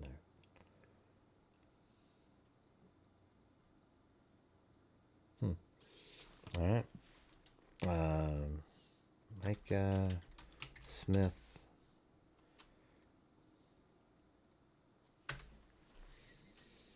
And then let's change this one to anytime,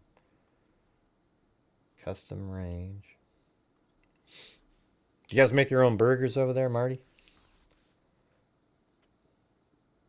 Oh, you're actually playing poker? No wonder. You must have kicked ass tonight. Thanks for sharing. I like Texas Hold'em. Whenever it's my deal, we just pass, though. I suck at dealing. Every time I do it, the cards flip over and everything. They just pass me every single time.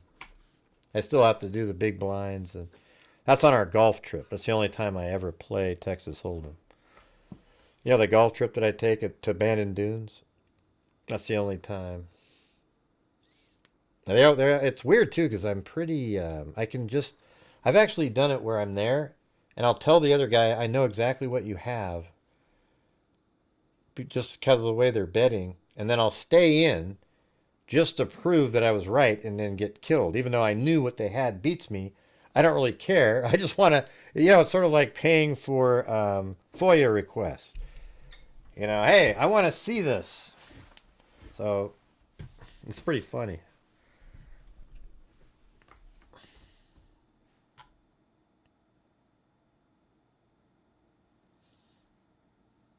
Oh yeah, so I was going to go up here, anytime, custom range.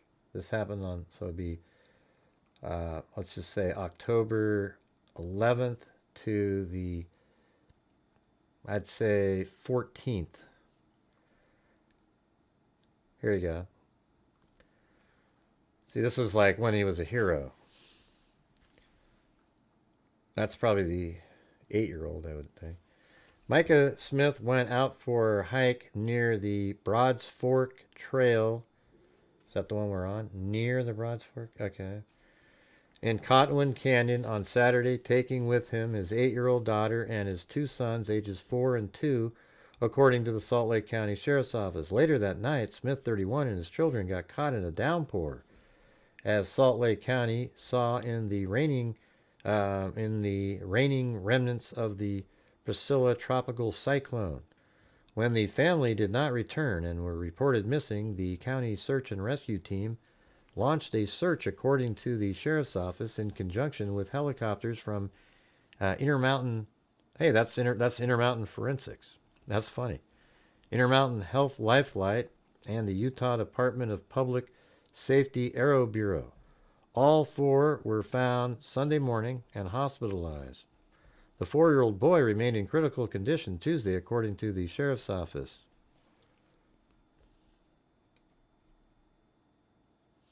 The storm, according to Zach Smith, blew in as Micah and his kids were at the summit of the Twin Peaks. Let's see if we can find that. Hold on. Of the Twin Peaks. Okay. Are there Twin Peaks here? Okay, well, let's see.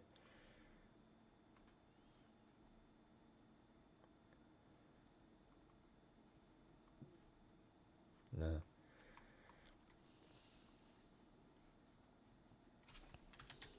Broad Fork Trail. Let's go back to there again. It's got to be near here, right? So if they're going up this, and then are these...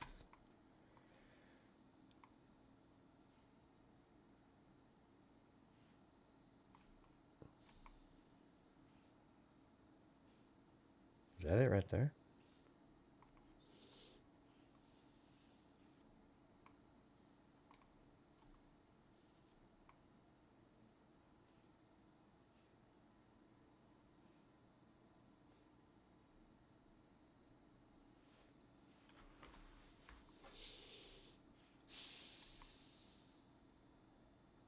And this is like a absolute perfect model of it.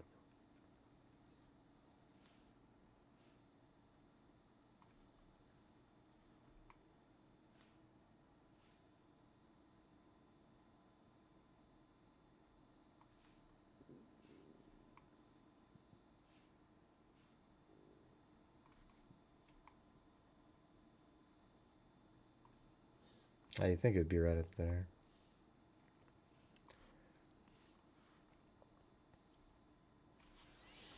Being treated for 3rd-degree frostbite, he added.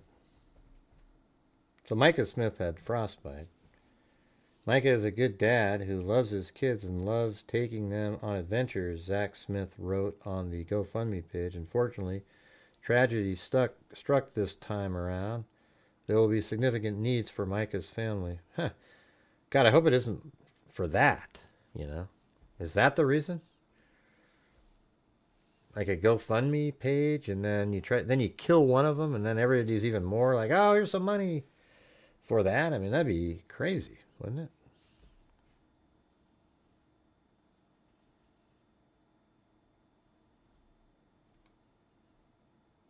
I wonder when they started thinking differently.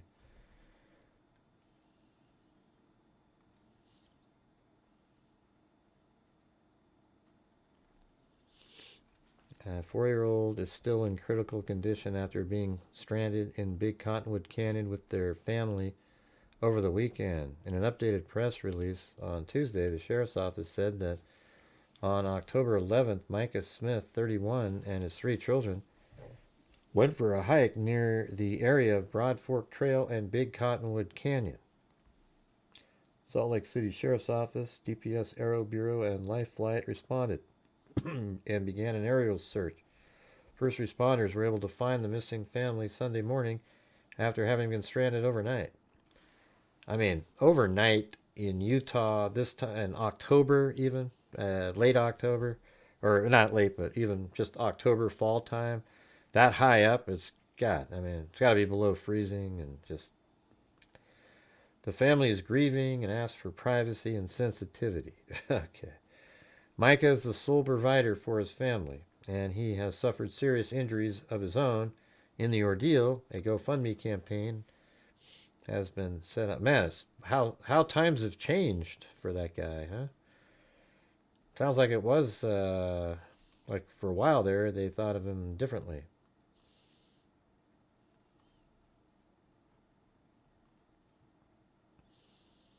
Let's see, the 15th to the 20th. Okay, so this is people after getting lost on a hike. Dad, 31, bravely protected his 3 young kids in freezing weather. I want to know what the 8-year-old says. I mean, either, it doesn't really matter. Either way, this guy, I mean, what are you doing messing with the equipment in the room? The family, a 31-year-old man who survived with 3 young children after they got lost while hiking in a Utah canyon, said the dad bravely sacrificed himself. On October 11th, the father identified in a GoFundMe Micah Smith and his 3 kids, a 2-year-old boy and a 4-year-old boy and an 8-year-old girl, went walking in the Broads Fork Trail area in Big Cottonwood Canyon.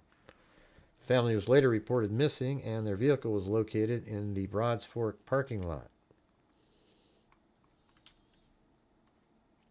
Oh, okay, Broads Fork parking lot. Let's see. Broads Fork Trail. Okay.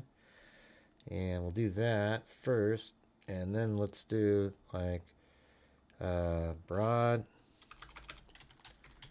Forks Trail Head. Okay. Parking area.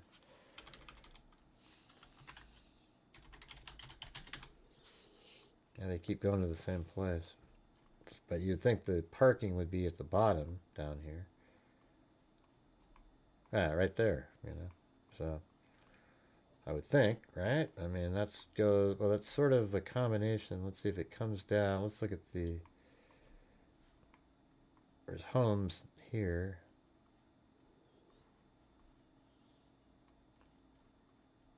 What the hell is there? Street view?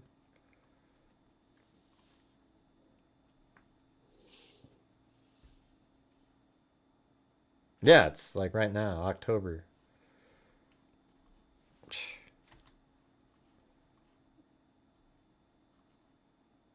That's private property right there. Just go around the corner.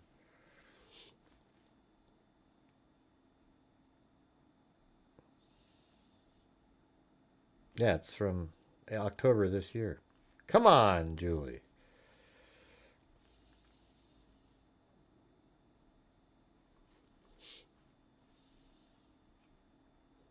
Utah is such a cool looking state.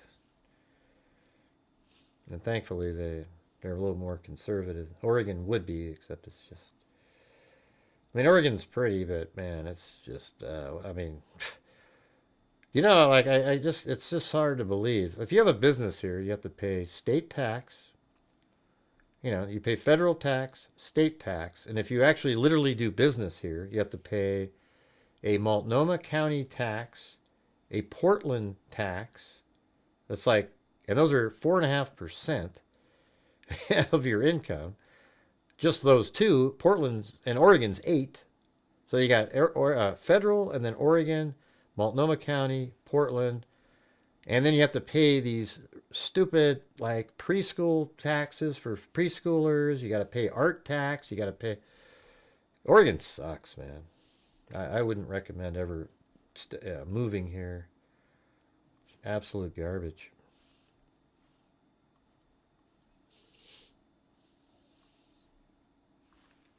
All right, let's see. Where was that one parking spot that I was just looking at? I just want to see if there's a sign. Then we could. Oh, there it is. Broad Fork right there.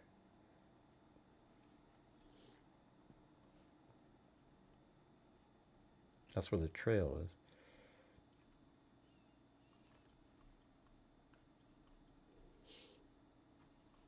I wonder if you have to park, because there's that one parking spot that we saw a minute ago.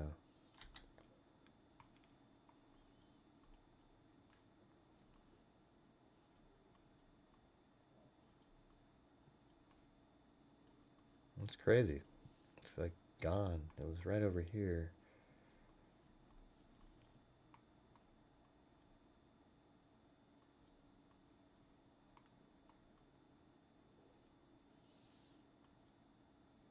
I'd rather live like Florida and Texas don't even have, I think they might have sales tax, but they don't have state tax or anything like that at all. It's just so ridiculous. Thankfully, though, I don't do any business in Oregon. Like, I don't sell to anybody or do anything like that. So I don't, they actually ask you, what's your income? All right, what's your Portland income? And I'm like, 0. I mean, I don't make anything in Portland. Nobody, you know. So, but people don't actually do business here. What a joke. I mean, you already get their income. Just so maybe that's the parking place right here. I think that's probably it. It's the only place that even remotely looks like a, you know, trail parking lot. Right there. Oops. There we go. Oh yeah. So how does that work? Do you pull in? Now there's cars here. Let's see if there's a sign. There should be one right here that mentions the trail that you would think anyways. Maybe nothing. Wait, right there. Mill B South Trailhead. Ah. Okay, well.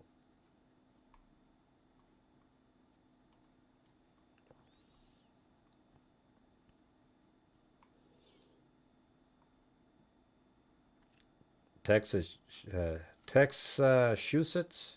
Well, it definitely isn't Texas-shusets if they have taxes, right?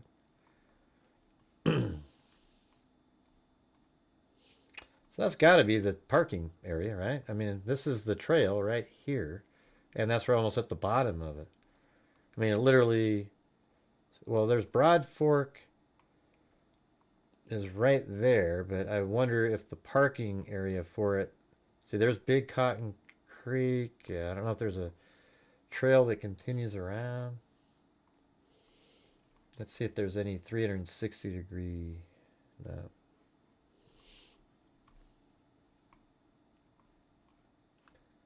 You know, I guess you could park along this road here and just, but you'd have to go across the creek. So there must be a bridge. Yeah, that's absolutely nuts, man. Oh, look at that. There is a 360 down in here. Oh boy. I mean, is that what it looked like? That's like a little kid too. Jeez.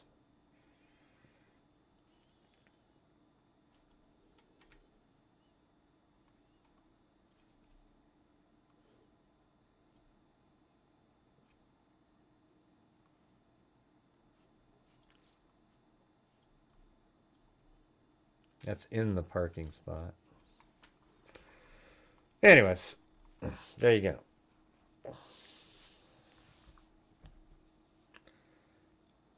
Scared at the beginning of the ride. You know what I hate is, I hate going to the carnival. I can't ride any of the rides. I get like sick. I remember a kid, you know those little teacup things that go around? So the whole thing turns, right? And then there's a teacup that's also spinning inside of that. And I was just so like, ugh. You know, they had to stop the ride. I had to get the hell off of it. And then my mom put me on this little ladybug merry-go-round. It was pretty demoralizing. It was funny. Yeah, I don't know what it is. I just can't do those for some reason.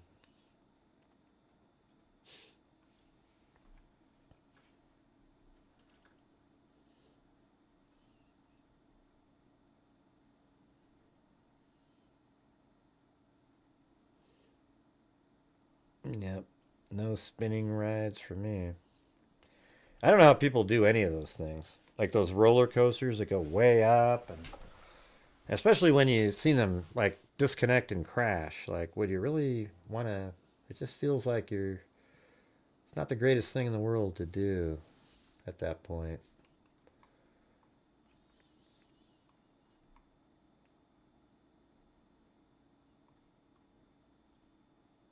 Sundial Peak. Oh, that's probably it right here. These are the Twin Peaks right here.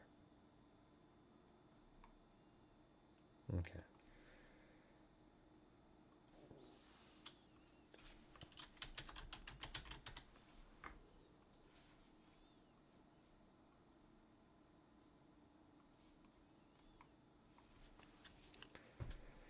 Anyways, did you find the shows interesting tonight? I mean, we did a lot of different stuff. We went back over my video from today. We did the cold case solved in Canada with 3 victims. We went over each of their stories first. Then we went over the press conference, which then it made a lot, then it had a little different feel to it when you go over the press conference. And now there's some water right there.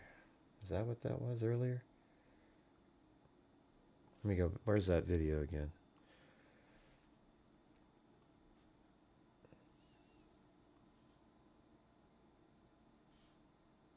I don't think so. I don't think that's it.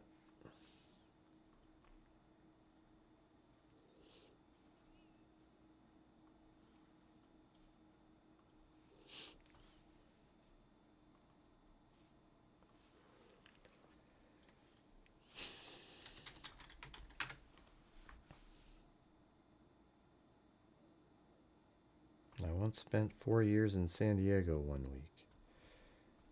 I don't know what that means.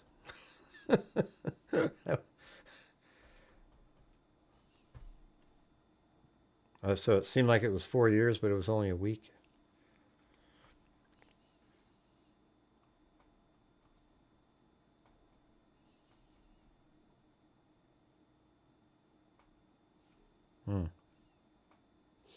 Anyways, what do you guys think? Do you guys find it interesting? I know it wasn't the big cases and whatnot, but yeah, this one seems like an interesting one to follow, to see what the reality is. Like, what's the deal here?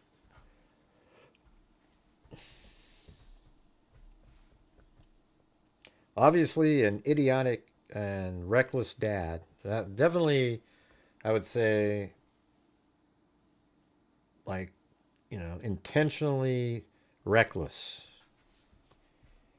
At the very best for him, But it's like intentionally reckless. Let me read those charges again I don't think we even read them earlier.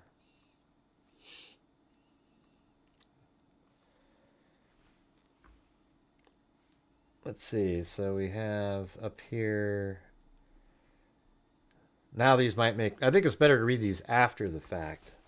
Child torture, first-degree felony. I could see that. He sort of forced them up into the cold, and they were absolutely tortured by the cold. Aggravated child abuse, intentionally or knowing. That's exactly what I just said, yeah. Child torture, another one. Intentionally or knowingly inflict upon a child, or having the care of custody of a child intentionally or knowingly caused or permitted another to inflict upon the child. Yeah, that's exactly right. Aggravated child abuse, intentionally or knowingly.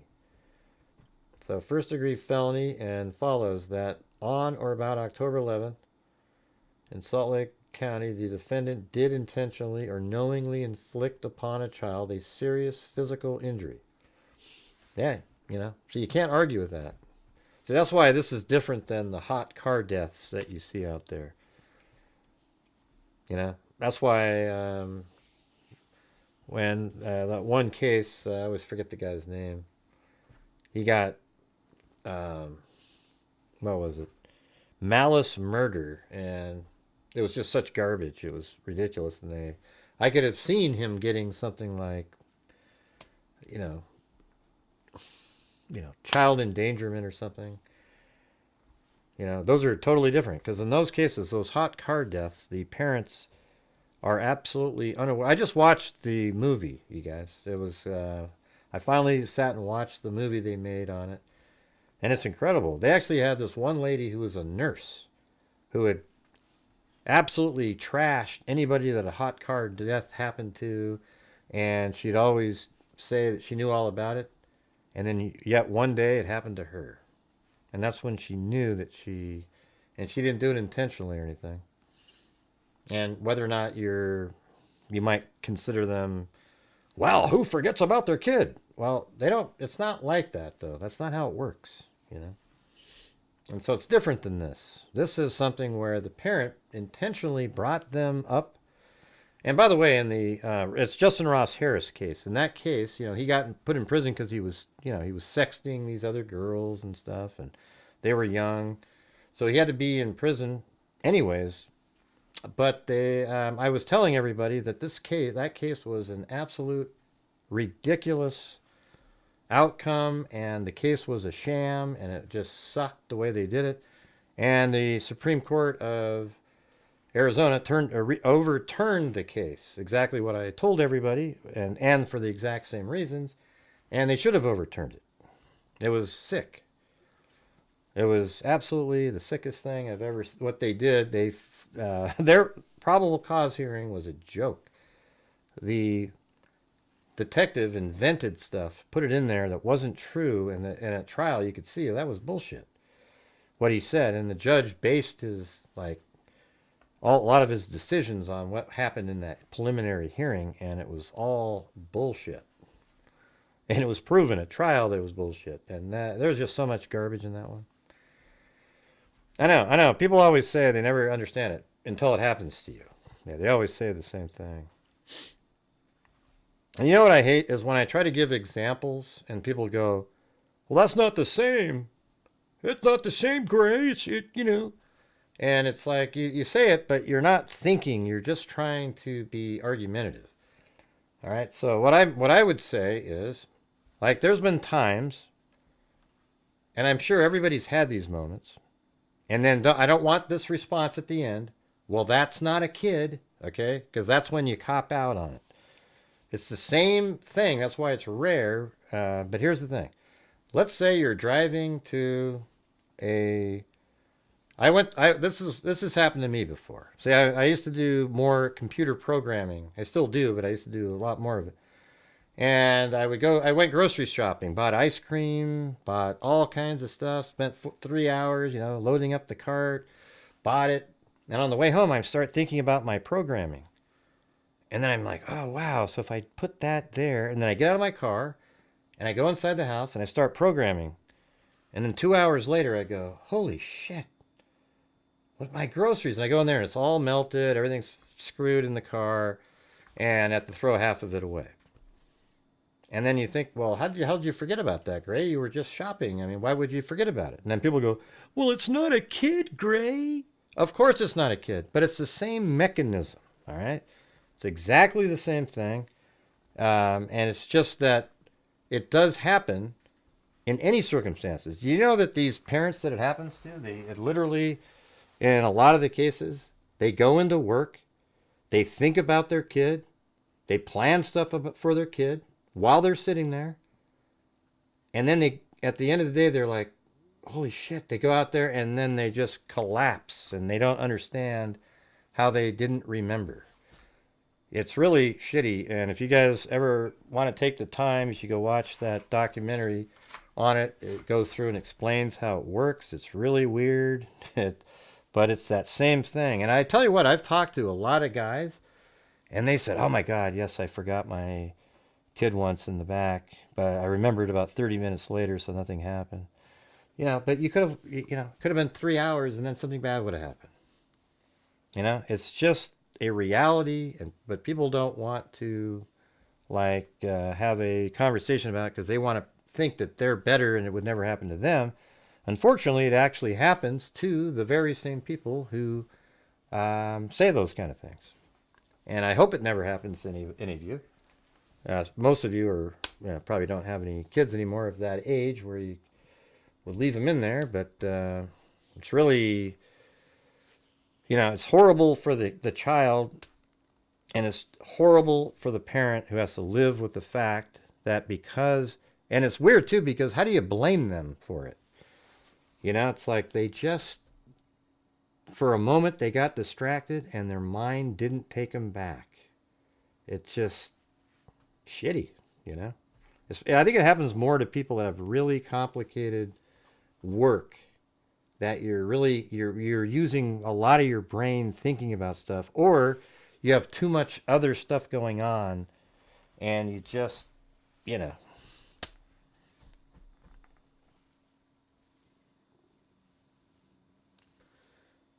Yeah, I don't like them calling it like, the syndromes. I mean, whatever the hell the term is. It's a thing. What's the name of the documentary? Hold on. It's called, I'll get you the name of it here in a second.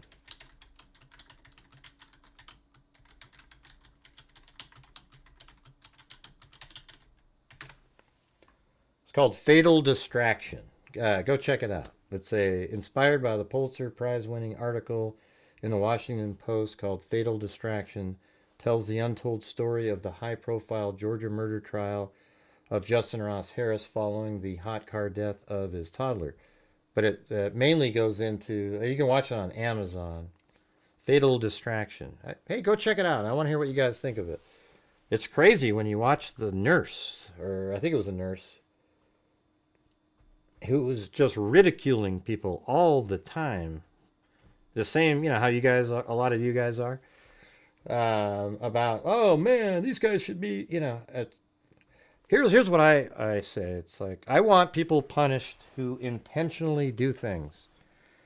So these hot car deaths, while it's like, yes, it's something, it's like a negligence or something, but at the same time, is it really? Because it wasn't something in their head. It's unintentional negligence or something. I mean, whatever the term is, it's like you were responsible for the child to get it out of the car, but there was nothing there was no ill will, there was nothing. Now, if you're a parent and you leave your child in your car to go in a store to go gambling, I don't have any sympathy for you at all. But what's strange is if you're taking your kid to the daycare and somehow you forget and pull up and then you go into work, I just think it's a nightmare for that parent. It's just absolutely crazy. And the torturous for the child who died by overheating. I mean, nothing worse than that. In college, I lived next to a business park, and a man left his baby in the car in the summer. Baby died. He said he didn't normally drive the baby to daycare in the morning. Right, that's almost like the number one cause right there. It's crazy.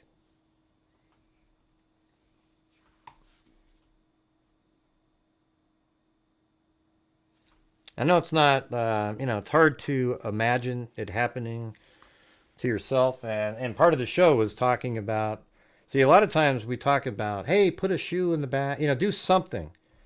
The problem is, it needs to be in new cars. You can't have the human have to have anything to do. That's the weird part. It's like, you need to have it where if you put a child in your car, the car automatically alarms you or lets people know, hey, there's something in the car, there's a child, motion detectors, heat sensor, whatever, that sends messages out to 2 or 3 people letting you know.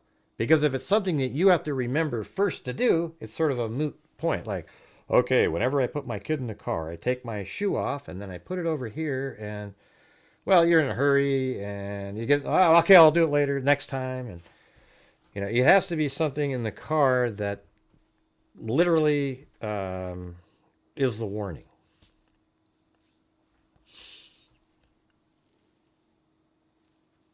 Right, yeah. I don't know what that means, Julie. We're just talking about a real incident. Yeah, I don't think they should get manslaughter. Yeah, that's the whole thing. It's like, how do you give them manslaughter? I mean, the thing is manslaughter, I guess, I don't know. What's manslaughter? I mean, you're at fault for the death, right? Now, see, this says unlawful killing of another. I don't believe in that. I don't think it to me, it's just sort of like, there should be a new thing called like unintentional child endangerment. Like, I don't know. The kid's even in a freaking child seat. Your brain turned off and didn't remember they were in the car. And that's it, and what do you do? Is the punishment for them the fact that they have to realize what they did for the rest of their life? That's what I think. It happened in Oregon here. And, there's always these laws, but they, if they like you, the prosecutors, they look the other way and say, yeah. The one in Oregon, the guy worked at Intel. He normally doesn't drop his kid off at daycare, but he had to do it that day. And while he was driving, he started thinking about his work, pulled into the parking lot, went up, thought about his kid all day, even planned different things, thought about him, and then he comes outside and he goes, oh my God. And somebody asked him a question, and then it sort of clicked, and he ran out there, and his kid was dead in the car. And then the medical examiner said they couldn't determine how he died to help him, so he didn't have to, be charged by somebody. Yeah, it's just absolutely, it sucks, man. Yeah, I know colic's real. It's just irrelevant to what we're, it's like right, yeah, putting your purse in the back seat. I just explained to you, Julie, that doesn't work. You can't do it. I just explained it to you. You can't have the reason to be something that you have to remember to do. Hey, I'm going to put my seat back here, or my purse back here, therefore. The car has to be what tells you. Right? So the new cars that are out there, you probably have to have something. What I would do is make something that you plug into the lighter, and it goes back to your car, and then the car seat has a radio signal thing on it, and if you leave your car and there's still weight in the baby seat, it sends a signal to you. That's how you do it. Actually, I think that's a great idea. Everybody's required that has a baby to have a car seat that has a radio signal device, and it has a weight sensor, and if there's extra weight on it after the car has been still, or there's something in there like a GPS, a Garmin thing or whatever, it tells you if the car is moving. If it's stationary for 10 minutes and there's still weight in there, it sends a signal to the two people. I think that'd be sweet. Yeah, I'm talking about a new one, the car seats. Anyways, I'm going to get the hell out of here.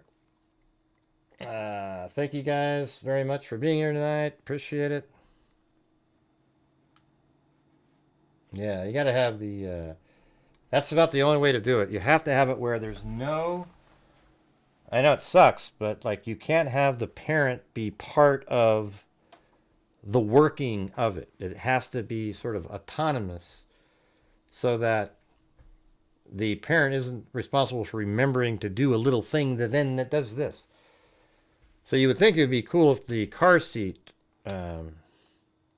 would just have, like, the new car seats that you put in are required to have a weight sensor in them, and their battery, see, I guess that's why you'd have to have it plugged into the lighter at all times so that it charges while driving. So it has just just needs a little bit of power, battery charger thing, and then it's always sensing the weight in there. And then it sends signals out, phone calls, text messages, and then you have to respond back to it maybe. And if you don't respond back, it sends out a 911 call. I think that'd be a good way to do it.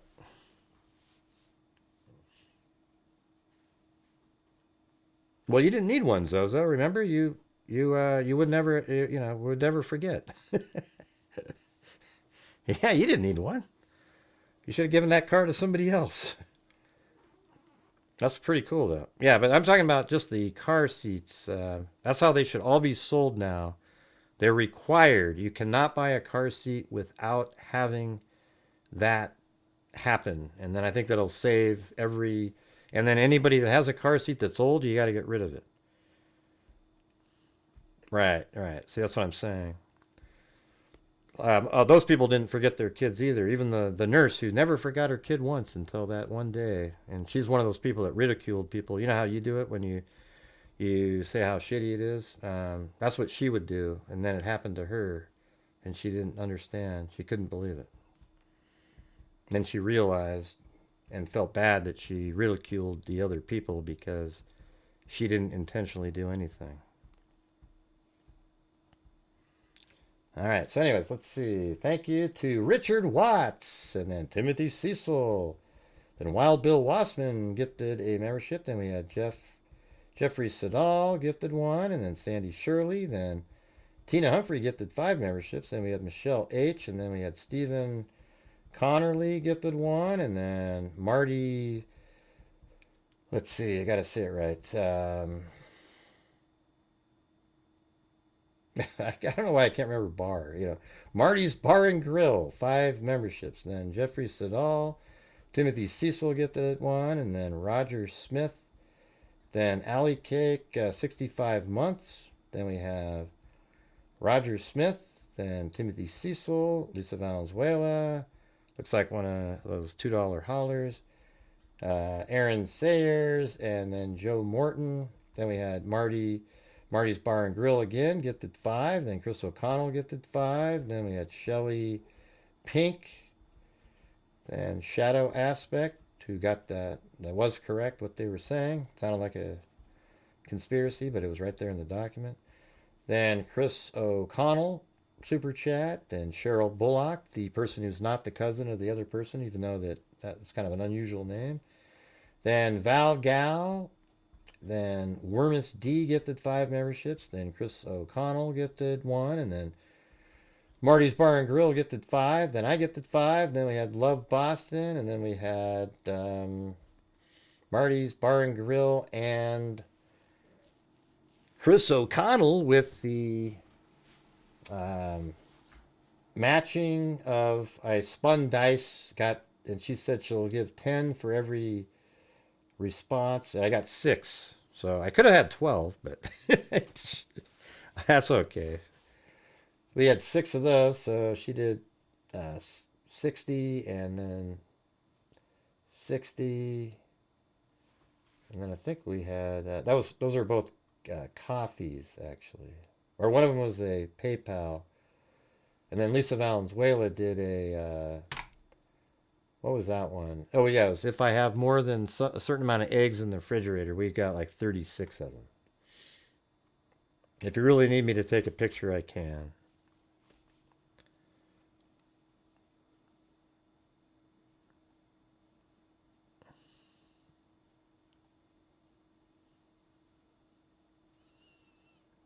Well, I don't know. I mean, the bus driver, it's a little different, because that's their sole job. Like the parents driving the kid maybe to the daycare, but they're also going to work themselves. So it's not like every day that's what their job is, to look around and say, hey, is there kids in here? So it's a little bit different. It's not the same. Yeah, they got like 1 million in there.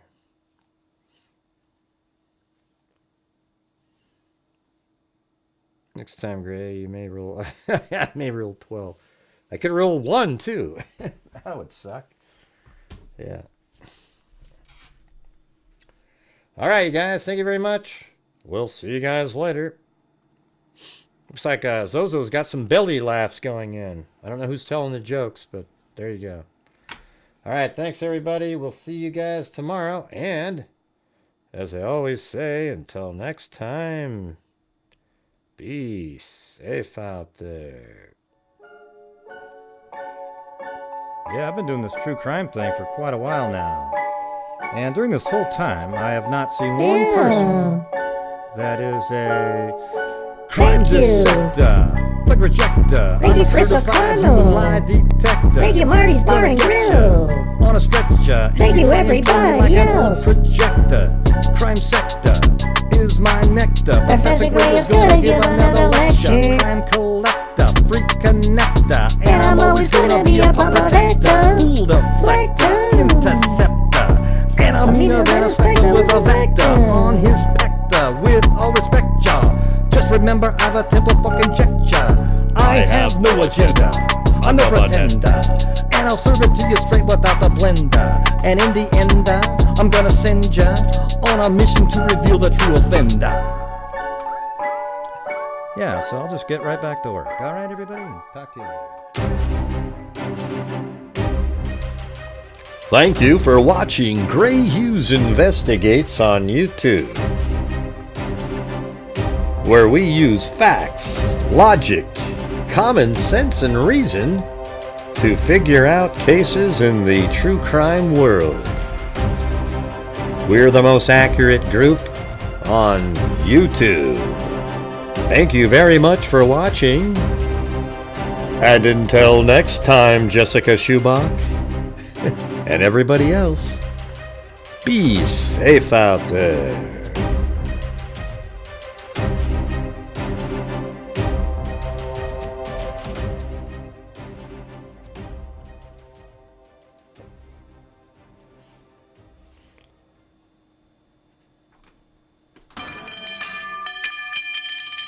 Bye.